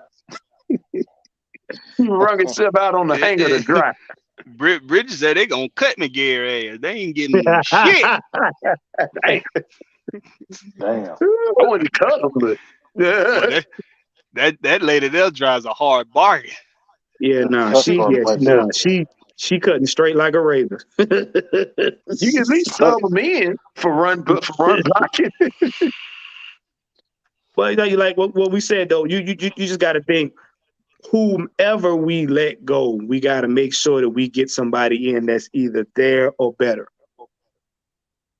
Especially if you're talking about the O-line, because you now are affecting your possible, I'm saying possible, future quarterback, because Arthur Smith and them have not made a decision yet. Let's be clear. Now that's what I'm saying. That's what I'm saying right there. If you gonna replace Caleb McGarry, it's gonna have to be somebody that's proven that they are better than Caleb McGarry. Mm-hmm. That's all. And that means paying a right tackle more money than what you got to pay them. Yeah, that means 15 up. Yeah, that means you not gonna 20. Pay you gonna pay that if you gonna pay a right tackle more than $20 million a year. If you're gonna do that, you better have a lot of goddamn cap space. Nope, and we ain't got that. I'm good. Yeah. And that's taking a chance. Now, if Caleb McGarry get 20, it's a 20 a year, it's gonna be because Terry done made some damn magic happen with the damn cap space. We got to have over 100 mil in cap space for Caleb to get over 20. For him to get 20, I'm gonna say for him to get 20 or better. Now, if they still end up giving him 20, then hey, it is what it is. But I feel like you got to have 100 mil in cap space to give your right tackle, not left tackle, your right tackle, 20 a year. Now I know markets go up, and somebody got to set the market, right?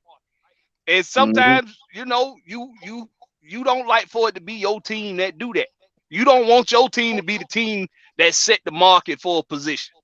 But that's just how the league is now. That's how things work now. But Terry Fontenot doing a hell of a job making that thing twerk. Yeah. So my faith is in him.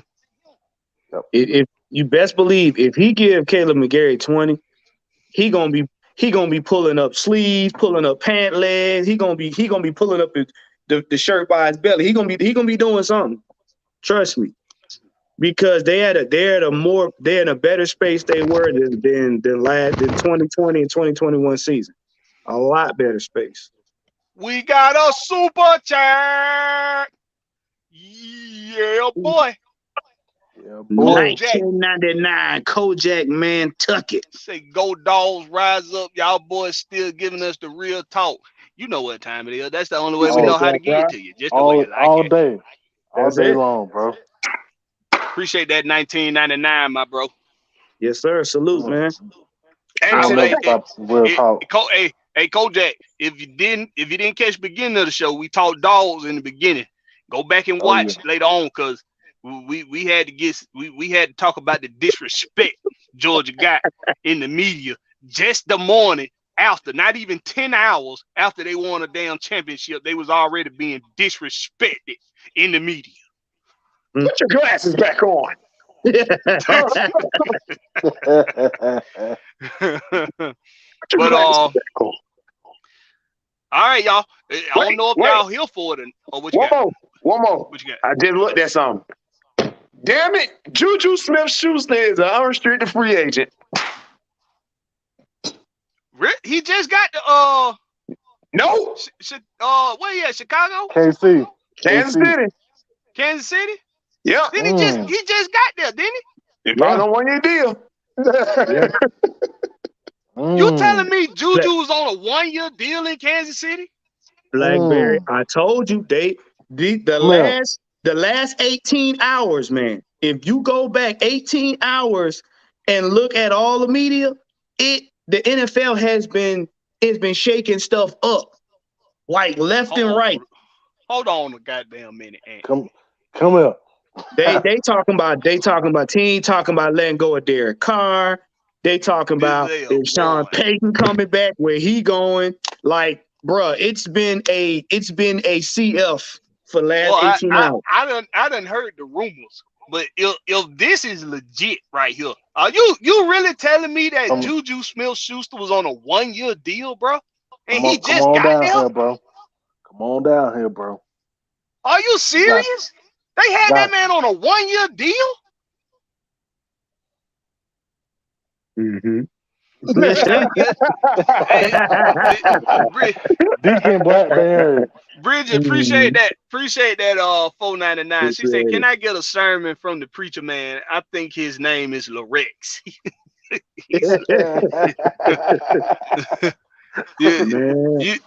You know, it ain't first Sunday, so I don't know if I got a. I've been on the road. I don't know if I got a sermon in me tonight, really. But you best tune in next week, because you never know. Or tune in on Sunday or whenever, because you never know. I tend to just let it come out whenever it comes, but if it come out, it'll come out. But I appreciate you, though. We appreciate that $4.99. Yeah, we appreciate you. Yeah. They signed that man 1 year, $3.76 million contract. That's it. Are you for real, bro? Are you serious, bro? That's it. Are you serious? That's what they felt like Juju was worth. I mean, like Josh said though. I mean, he wasn't producing that much.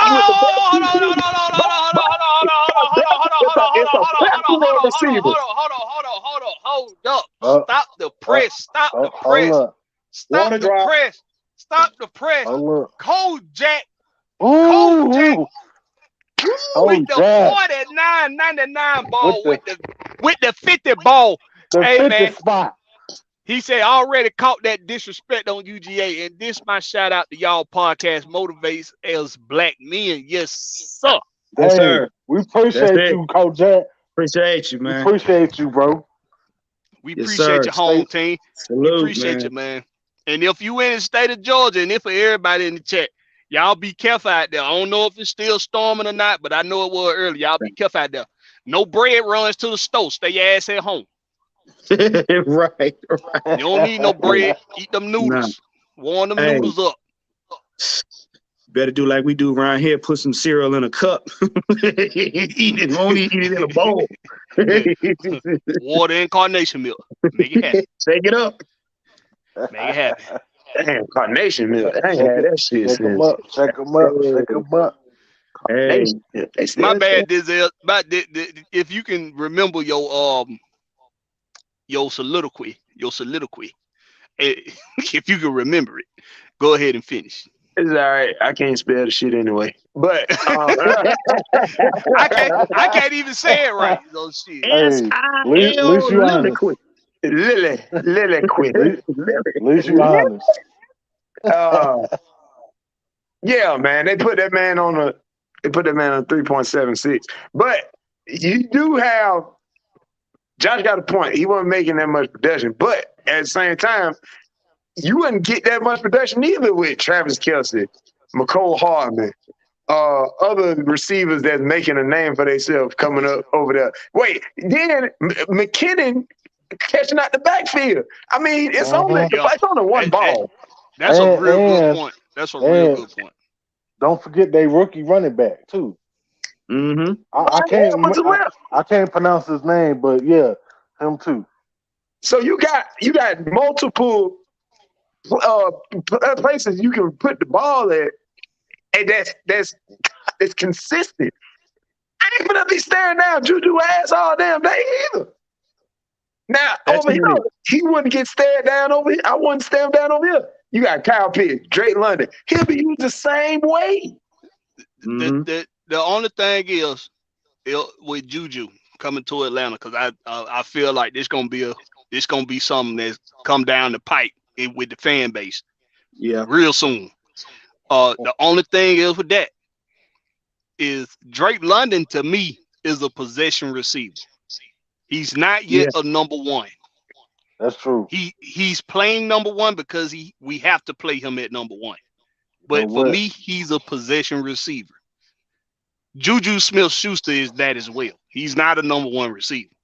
Mm-hmm. So if you're gonna already have a number two type receiver in Drake London, until he can become a one, I'm just saying he ain't there yet, in my opinion. But if you bring Juju, does Juju help elevate Drake to a number one? I'm not too sure. Juju he's not like the type to have locker room presence. Like he's a leadership presence. He's not that type. So if you leader. No, but yeah, think about this. This season coming up will be Drake London's second season. Mm-hmm. He's not yet at the level of a number one receiver, in my opinion. He's a possession number two receiver that can ball his ass off. He's a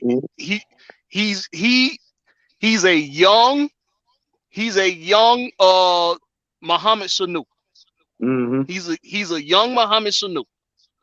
Okay. That. Now his potential to be a number one is very high. He can definitely get there. I'm going to predict he will get there eventually. But how do you help him become that? You have to have a solid number two with that veteran presence. That's elite, that has locker room presence. When we got Julio, who Julio had? Who was his number two? Roddy White. Roddy White. So, and Mohamed Sanu, when he was in Cincinnati, it was AJ Green over there, right? Mm-hmm. Mm-hmm. Okay. Yep. You gotta have a solid number two with a locker room presence that can help elevate. If you want Drake London to be a number one receiver, he need a number two that can elevate him to them heights with leadership and with a locker room presence and somebody that's gonna catch the damn ball when it get thrown to him. Juju is known for dropping the damn ball. Yeah, I forgot about that part. So Drake, I'm gonna tell you, Drake is only going to accelerate as fast as Ritter is because Drake had the most commonality with Ritter. Mm-hmm. If you watch them on the sidelines, when Ritter is that dude, he's the spark. So he gonna go over there to Drake and get Drake fired up. He's humble on the sidelines. He's a maniac on the field. So you're gonna need somebody to constantly keep him up. And the more he get now, next year, he could turn it up. But yeah, Blackberry is right though. You are gonna have a veteran that's gonna be able to get them all riled up. Okay, Gear 5 Corey just brought. It's like he plucked Alan Lazard name right out my damn mouth. I That's was exactly look, who I was about to about say. to I was say just about to Alan ask. Lazard. I was just about to say Alan I see Lazard. what you did there.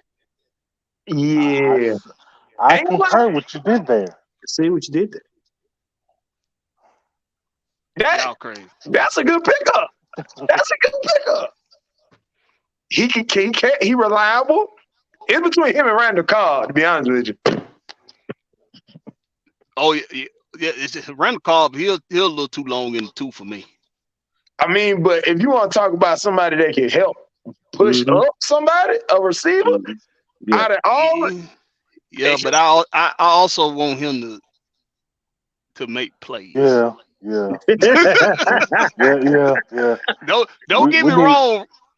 Randall Cobb, he comes to life from time to time, but on a consistent basis, he just a little too long in the tooth. We need production. Well, yeah, Alan Lazard, and D Hop. But yeah, we talking a little bit of free agency now, Kojak. Yeah. And what about you, man? Just spitball a little bit about all this free agency talk.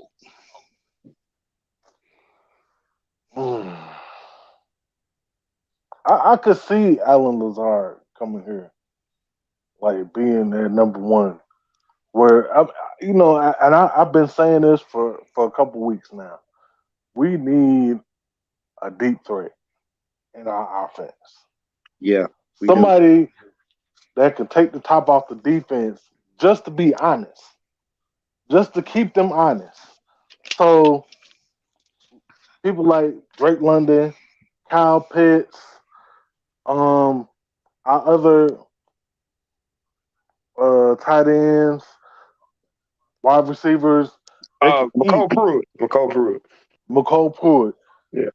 They could eat that in the middle of the field, outside, going to the flats, all that, wide open. But that's not going to be like that last game against Tampa. What started happening as soon as Drake London went deep? That middle of the field was wide open. That's right. That's what I wanted to happen. That's right. Our passing game has to start helping out our running game on a consistent basis.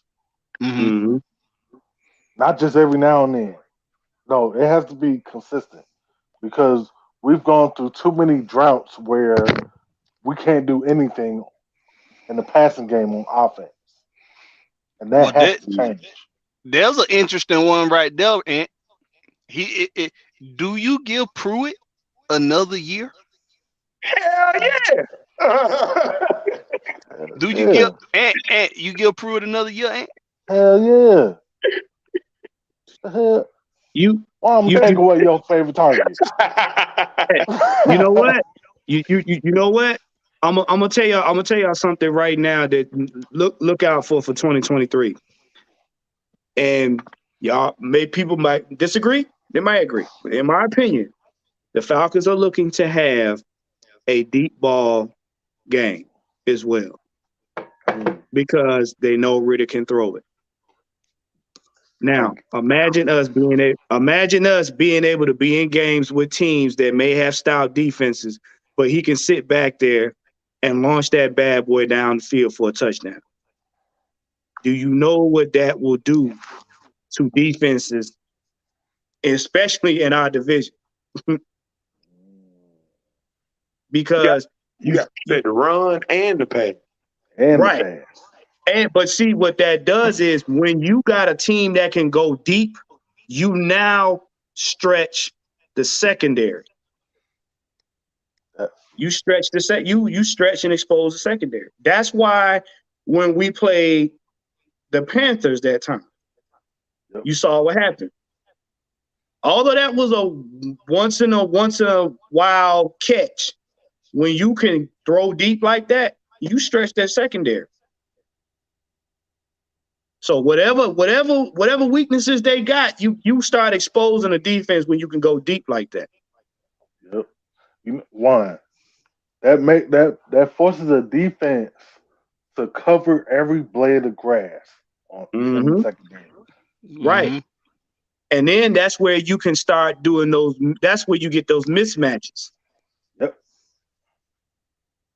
Because if you come out first quarter on the first drive and it's first and 10, and you just launch that bad one and get a touchdown, do you know a message that sends for the rest of the game? Everybody get back. Everybody get back. Get back down. Look, that takes the one score. That takes our one score issue and kind of sweeps it to the side. Like, you do know they can just throw it downfield when they want to, right? I'm telling you. Look, I've seen it. Man. If you take the top off of defense, that winning game is going to eat all fucking day. Ain't no way they're gonna be able to stop it. Because now they can't crowd. They can't put 7. They can't put 5 or 6 in the box. Can't do it. That boy, Aaron Arthur still gonna be on the sideline doing verticals like Kirby.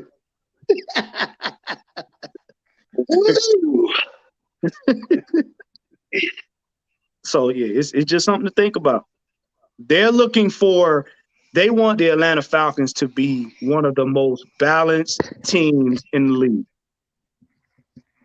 To be able to go up against anything. If you got a stout defense, we're gonna make you pay for it. If you got a good passing game, we're gonna make you pay for it. But I'm gonna dive deep into the defensive side of the ball next week. I'll make sure y'all tune in next week because I'm about to dive all the way in. I'm about to dive in. I'm about to dive in like Trey Songz on that defense, boy. About to dive in. But hey, y'all, let's get to some Hawks talk real quick. We're gonna make this short and sweet because they piss me off. Lord have mercy. I'm so tired of the Hawks. I'm so sick and tired of these damn Hawks pissing me off, man. And I'm more so pissed off. I'm more so pissed off at the fact that now I know you went and got Derek Favors, but you signed him on a 10-day deal. And then you said you want to get at least one practice in with him before you play him. That's a crock of shit. This is the most disappointed I've been in my team in a very long time. I haven't been this disappointed since Jeff Teague was here. I'm very disappointed. I'm disappointed in the moves that are not being made right now. I don't know why I got to continue to scream to the top of my lungs every damn week, every Thursday. Hassan Whiteside is at home twiddling his damn thumbs. Go get him.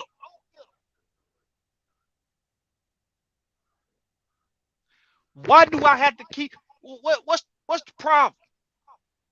You know what you're lacking. You're lacking an enforcer presence on the bench.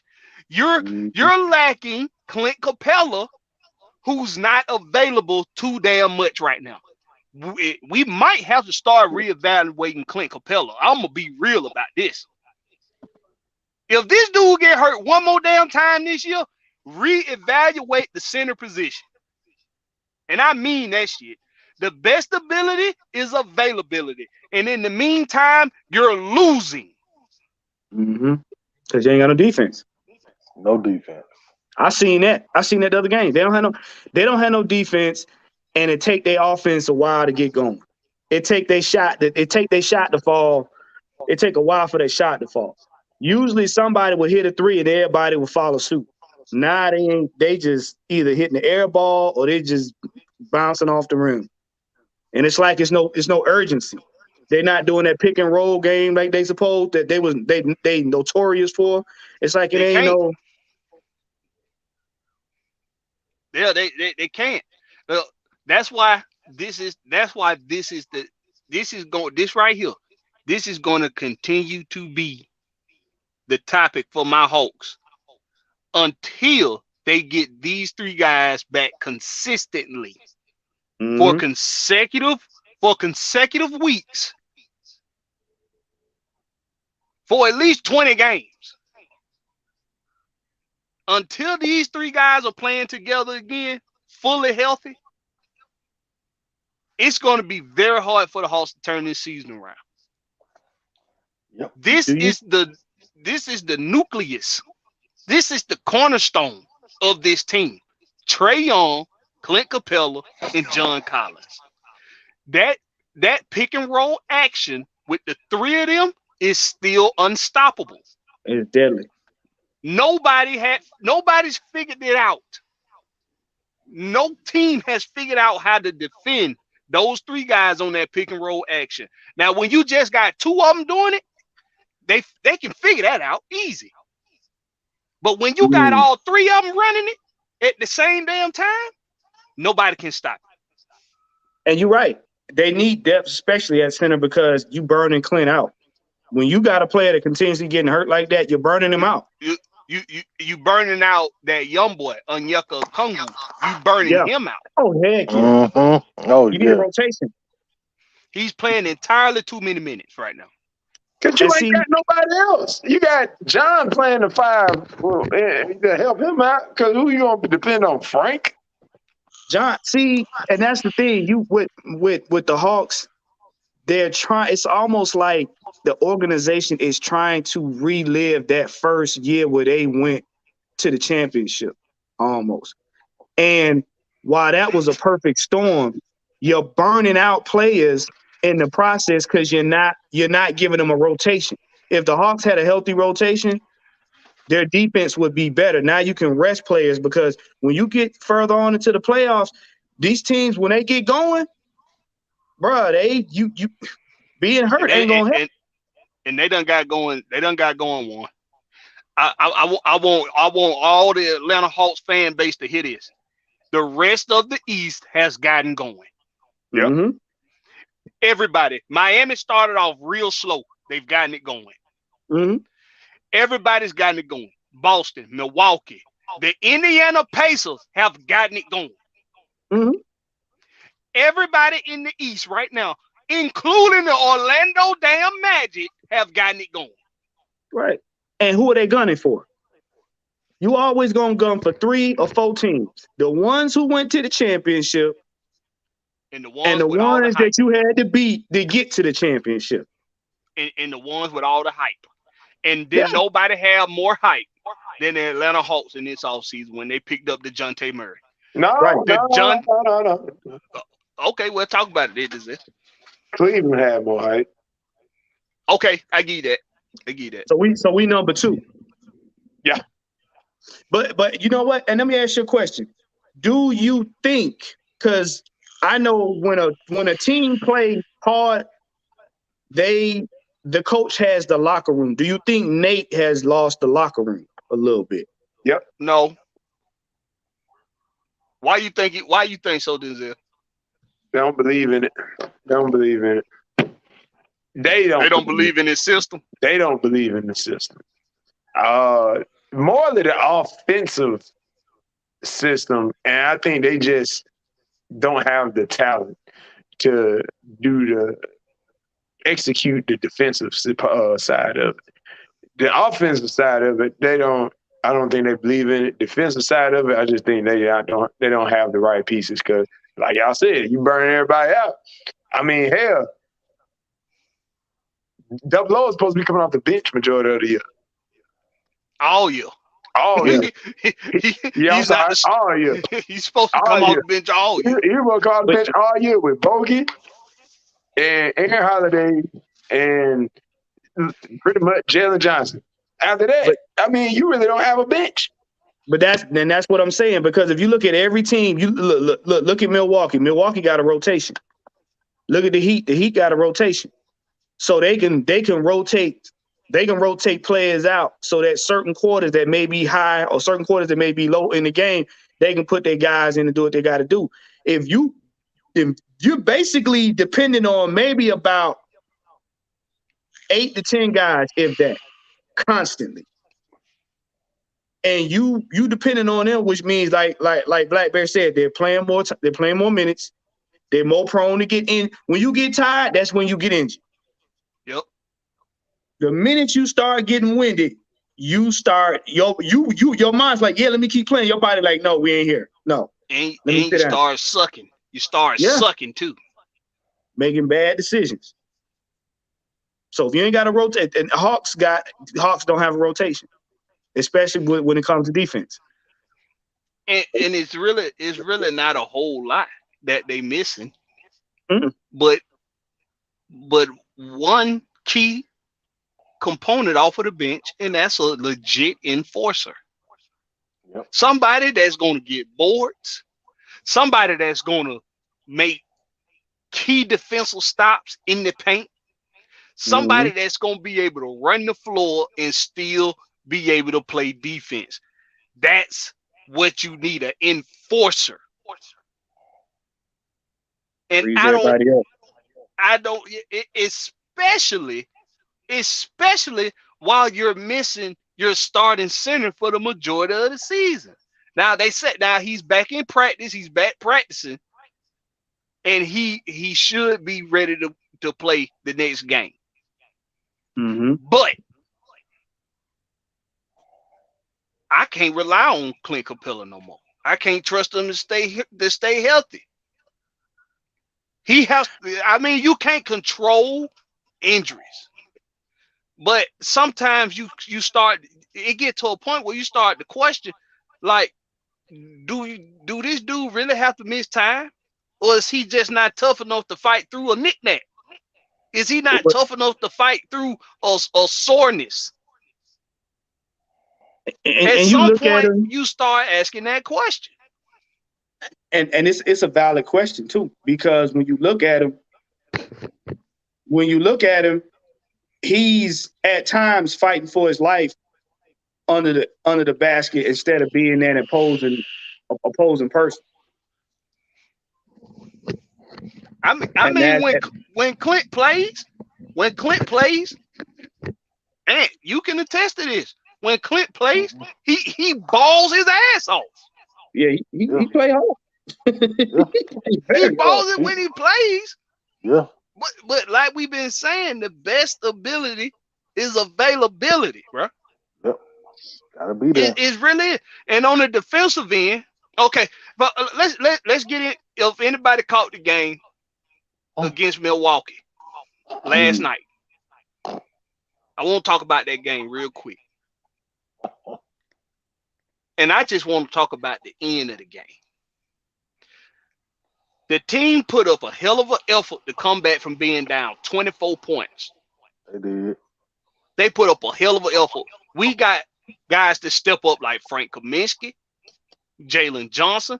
If we would have won last night's game, it would have been the game that Jalen Johnson and Frank Kaminsky made. It would have been their game. Jalen Johnson and Frank Kaminsky got us back in that game with key defensive stops and making their shots when they took them on offense. And bogey. So this is the issue I got. Now I've been rooting for Nate McMillan. I've been taking up for Nate McMillan a lot this year when a lot of fans wanted him gone. A lot of fans said Nate McMillan ain't the guy. Maybe we need to do Golden State and do what they did to Mark Jackson and get our Steve Kerr. That's what they were saying. And I took up for Nate because I said, it ain't Nate's fault guys getting hurt left and right.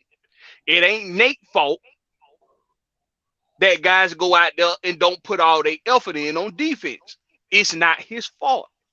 Last night, John Collins was falling asleep on defense the majority of the game.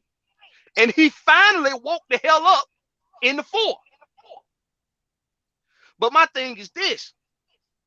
Why can't we get a complete comeback out of that? The players stepped up. What in the fuck happened to the coaching in the last few minutes of the game? Can somebody please tell me why? Though one of the worst three-point shooting teams in the league, our Atlanta Hawks, decided in a game that's going to be decided by one or two possessions decided to start jacking up threes in the last few minutes. Bruh. And can you please explain that shit to me? Because I don't they was even- goddamn understand. They was even talking about that shit on the fucking. I was like, what are you doing? Like, from the free throw line down was wide the fuck open. Why are we jacking up threes? Please. And most of them were contested. What are you doing? I don't understand. Like, like, are you having a mental block on the fucking on the court? I mean, I think so. I think somebody had a damn mental block. I think everybody had a mental block. Everybody. They're trying to be cute. Bruh, They're we don't trying to need be cute. cute. If you notice, a lot of times this has been, well, I would say, past sports in Georgia or Atlanta. We forget how to play. Just go back to the fundamentals and win the game instead of trying to be cute. And try and be cute. 1 or 2 possessions. If you're down 1 or 2 possessions, a layup will do, a jump will do if you can make it. When you see the 3 is not falling, you go away from that. That's situational coaching. If I'm about to win the game, I need to make sure my team is making the least amount of mistakes possible. Yep. So I can close it out. You don't get cute when you down 2 scores. That's what they did. That's what they did. They didn't just get cute. They tried to be damn Halle Berry. They tried to be they tried to be Zoe Saldana. They tried to be damn Megan Good.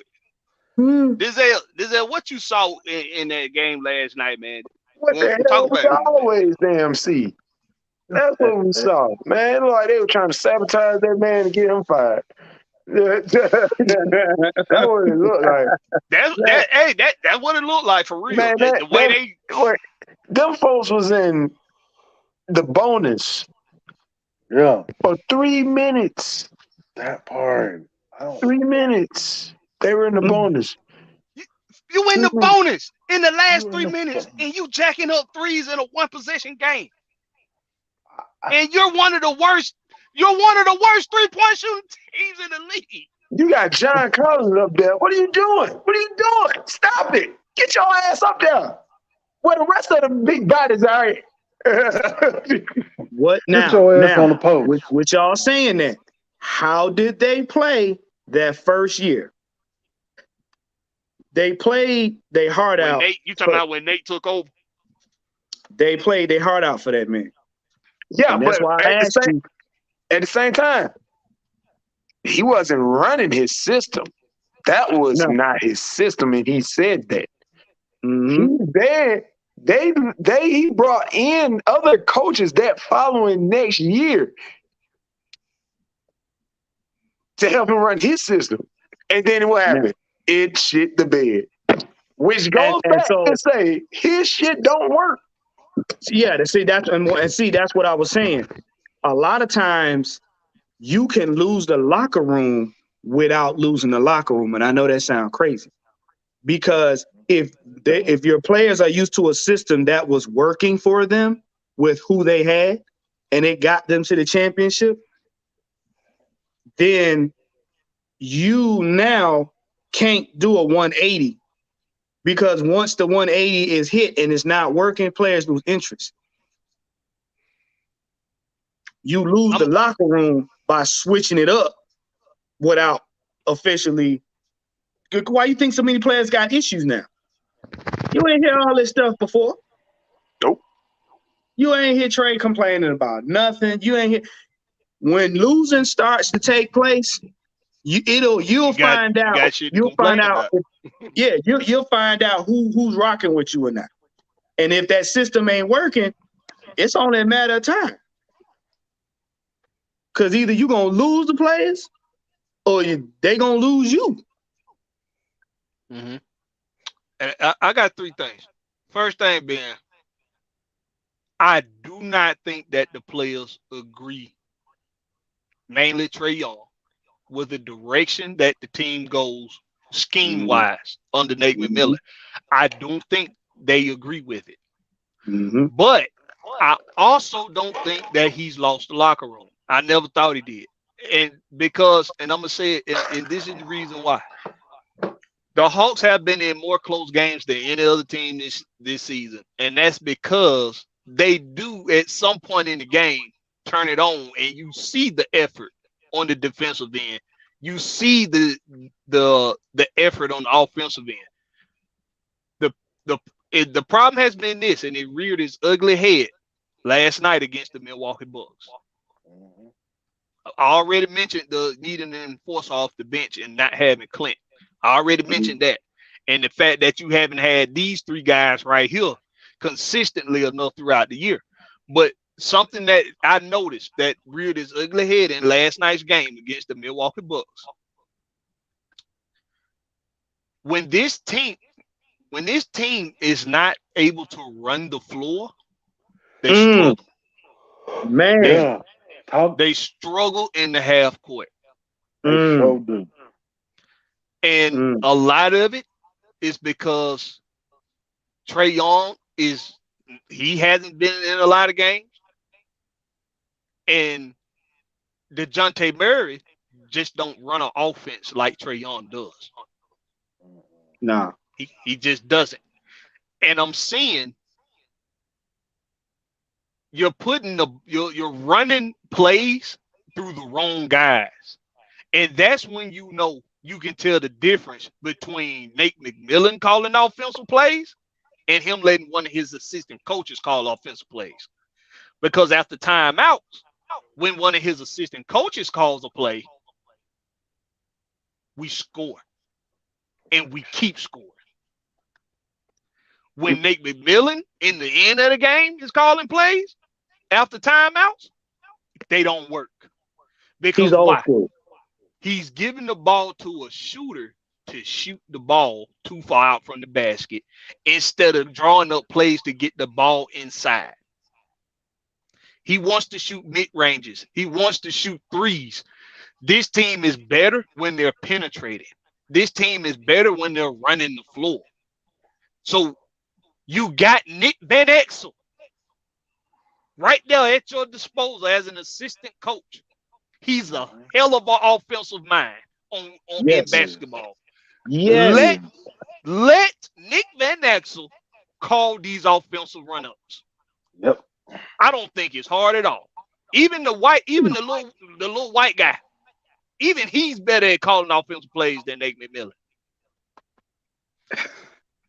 I can't remember his name. Nate wants a Golden State-esque type offense from the Hawks, and that's not their MO. Hawks are explosive. Yeah, that's not the team that you set up. You haven't set up a shoot your lights out type team. You haven't done that. So you have to play to these guys' strengths. Bogey can make plays on the dribble from time to time, but that's not his game.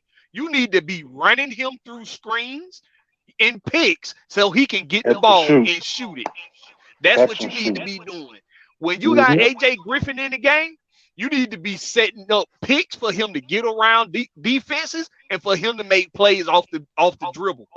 If you're in a half court and you're gonna have DeJounte Murray with the ball, you need to be making sure DeJounte Murray is gonna be the one to end up shooting that damn ball. He need to be the one shooting the damn ball if you running a play through him. Because him distributing the ball, he can distribute. Don't get me wrong. The guy almost averaged a triple-double last season. Hell, for the better portion of this season, he was almost averaging a damn triple-double when he was scoring over 20 points a game. So don't get me wrong. He can distribute. But when we talking about running plays, when we talking about running the offense through DeJounte Murray, if he's not the one shooting, we end up turning the ball over. At some point, Nate McMillan has to decide. Am I going to get in the way of this team getting better, or am I going to be the reason why we fail? Last night, he was the reason why we failed. It was inexcusable to have them guys jacking up threes in the last 3 minutes. Like Denzel said, you're in the bonus. You've been getting into the paint at will all second half. You've been getting inside at will. You're one of the worst three-point shooting teams in the league. Why are you jacking up threes in one possession game in the last 3 minutes with no Trae Young and no Clint Capella? Right. You don't go away from what works. It was inexcusable. He's not helping me defend him to the fan base by doing that bullshit he did last night. That part. I can't defend him when he do shit like that, bro. We tied the game up. And then after we tied the game up, it's like we hit a brick wall. We took the lead. We was up 1. We was up. Oh, no. Oh, you definitely got to play. You definitely got to play situational basketball if you up 1. You can't play. You don't have no room for error at that point. Mm-hmm. What's happening, Coach, man? We see you, man. What up, Coach? Well, anyway, y'all, we going to start wrapping this thing up. We've been in this thing for almost 2.5 hours. We're going to start wrapping this thing up, man. Let me get y'all. Y'all want some music? Y'all want a little tune? Want a little tune? Yeah, go ahead, run that tune. Want a little tune? Give you a little tune. Give y'all a little tune in the background. But hey, man. Whew. My night ain't over. I'm about to head down to Jackson, Georgia. But these guys right here, the home team, the Falcons therapists, my brother Denzel, Big Ant, they've been in here holding it down for y'all for almost 2.5 hours. That's commitment. That's dedication. Just because we don't agree with what each other might say sometimes, don't mean we finna hightail it and tuck our tail between our legs and be bitching about it. We don't do shit like that. If we disagree with what each other say, we say, okay, well, talk about it. That part. Make me understand what your viewpoint of it all. Right. If I still don't like it, we agree to disagree and move on. This is commitment. This is dedication. This ain't no Kool-Aid built. This ain't no Kool-Aid in my veins type shit around here. My blood is thick around here. These guys' blood is thick. You understand? Denzel, tell them where to find you, big bro. Little bro, big bro, little bro, big bro. On the fans. Little big bro. Tell them where to find you, man. You bigger than me. But hey, don't matter. Let me borrow a calf muscle. Shit. But only on Instagram, seek true you. Seek true you. Everybody must seek their true self. Find yourself. And tell them where to find you, man. Hey, just look up Big Ant. Either Instagram, Facebook, Twitter, TikTok. You already know. The Falcons therapist. Y'all know the spring is coming. You know, as the weather changes, some of y'all got them old joints and old bones. You might need a little bit of pressing on you. You might need some elbows put on you. Go ahead, hit them up, Falcon Therapy. Tell them how they can get that. Well, I spread my wings. So, hey, Y'all can catch me at the Therapist ATL on Twitter and on TikTok and IG, Elegance Wellness and Massage. And listen, man, like my brother said, we are the home of positive content. All right? Yes. Y'all make sure y'all like, share, subscribe to the Rex Pit. We're going to bring y'all some more sports, football, baseball, and basketball. So make sure you stay tuned, all right? And make sure y'all salute my brothers. Denzel, Big Ant, Blackberry. Go ahead and close it out, bro. Listen here, home team. Let me turn the music off while I say this.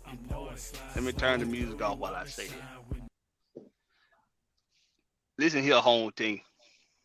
There's a lot going on in the world, okay? We got a lot of hatred out here.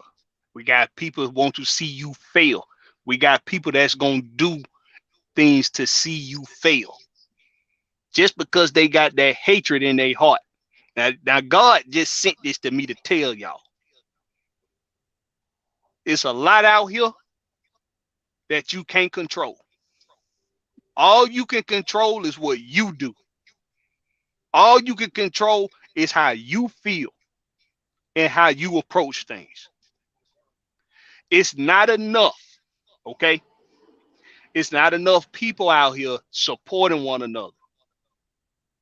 It's not enough content creators. It's not enough doctors, lawyers, politicians, athletes. It's not, whatever your profession is or whatever your hobby is, it's not enough of us out here supporting each other so that we can bring everybody up in the process. We're going to have different opinions. We're going to have different viewpoints.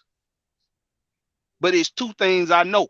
One, it ain't enough money being made in none of this for us to care too much about what somebody else think or say. What you getting out of it by creating a rival or having animosity on your heart? What do you get from it? You got enough in your day already to deal with. You got to work. You got kids. You got bills. You got in-laws. You got siblings. Whatever the case may be, you got enough to deal with in your day. There ain't enough time in the day to sit back and think about a decision you need to make about moving aside from something and trashing somebody else's name in the process. It's not worth all of that. We all here to uplift one another. God put us all here for a reason. My reason might not be yours or the next guy's. But what we have to start doing is start supporting each other more. And maybe the world will be a better place. Less hatred, less jealousy, less animosity over nothing. It ain't worth it.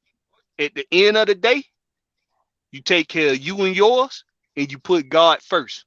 And that's all that should matter. That's all that should matter. But with that being said, this been your boy Blackberry Lorex. This been the home team, baby. Y'all know what time it is. Catch us on the flip side. Oh, and by the way, Maggie T started her show tonight. Same time my show start, 8 p.m. If you were not there for it, go over to Maggie T Productions and catch Champagne Confessions. Go catch it. Fellas, there's going to be some ladies on there talking stuff that y'all might be interested in. I'm just saying. If you like me. Phenomenal show. Phenomenal show. Check it out. You know what I'm saying? If you're like me and used to watch Showtime after dark, then you might like some of the dialogue. You might like some of the dialogue over there on Champagne Confessions. So y'all go over to Maggie. You might be on to something, Blackberry. Hey, you might need to send me that link. You didn't even send me that link. Phenomenal show. That's all I'm gonna take. I want to do an episode. I want to join the episode. What? The Falcons therapist, one, he's going to be making some appearances on Champagne's Confessions. So you seen him here tonight. I like You it. might see him over on Champagne Confessions next week. So BT out the door. Here we come, baby. hey, now I didn't. Now hold on. Now I didn't say it was tip drill type stuff. Now I ain't say all that. I ain't say that. Man, Mag, that ain't what I'm. Man, Mag, that ain't what I'm saying, man, Mag. That ain't what I'm promoting. That ain't what I'm promoting right now. I ain't promoting that. I ain't promoting uncut. That ain't what I'm promoting. I just said y'all might like the dialogue over there. That's all I see. That's all I see. After dark. Look, y'all ain't finna get me fucked up. Okay. Yeah, I ain't finna be pulled in no damn green room, okay? Y'all ain't finna get me fucked up. but anyway, that shit right there, y'all. Champagne Confessions. Right there. Y'all go over the Champagne Confessions. Y'all subscribe. Y'all check out the latest live stream. I'm pretty sure it's going I'm pretty sure y'all gonna like the dialogue, fellas. Latest too. Y'all gonna like the dialogue. Y'all head over there. Y'all catch that every single Thursday, 8 p.m. Hey, this been the Rex Pit. This been the home team. We appreciate y'all coming. Y'all know what time it is. Y'all make it do what it do. Catch us on the flip side. Home team. Peace.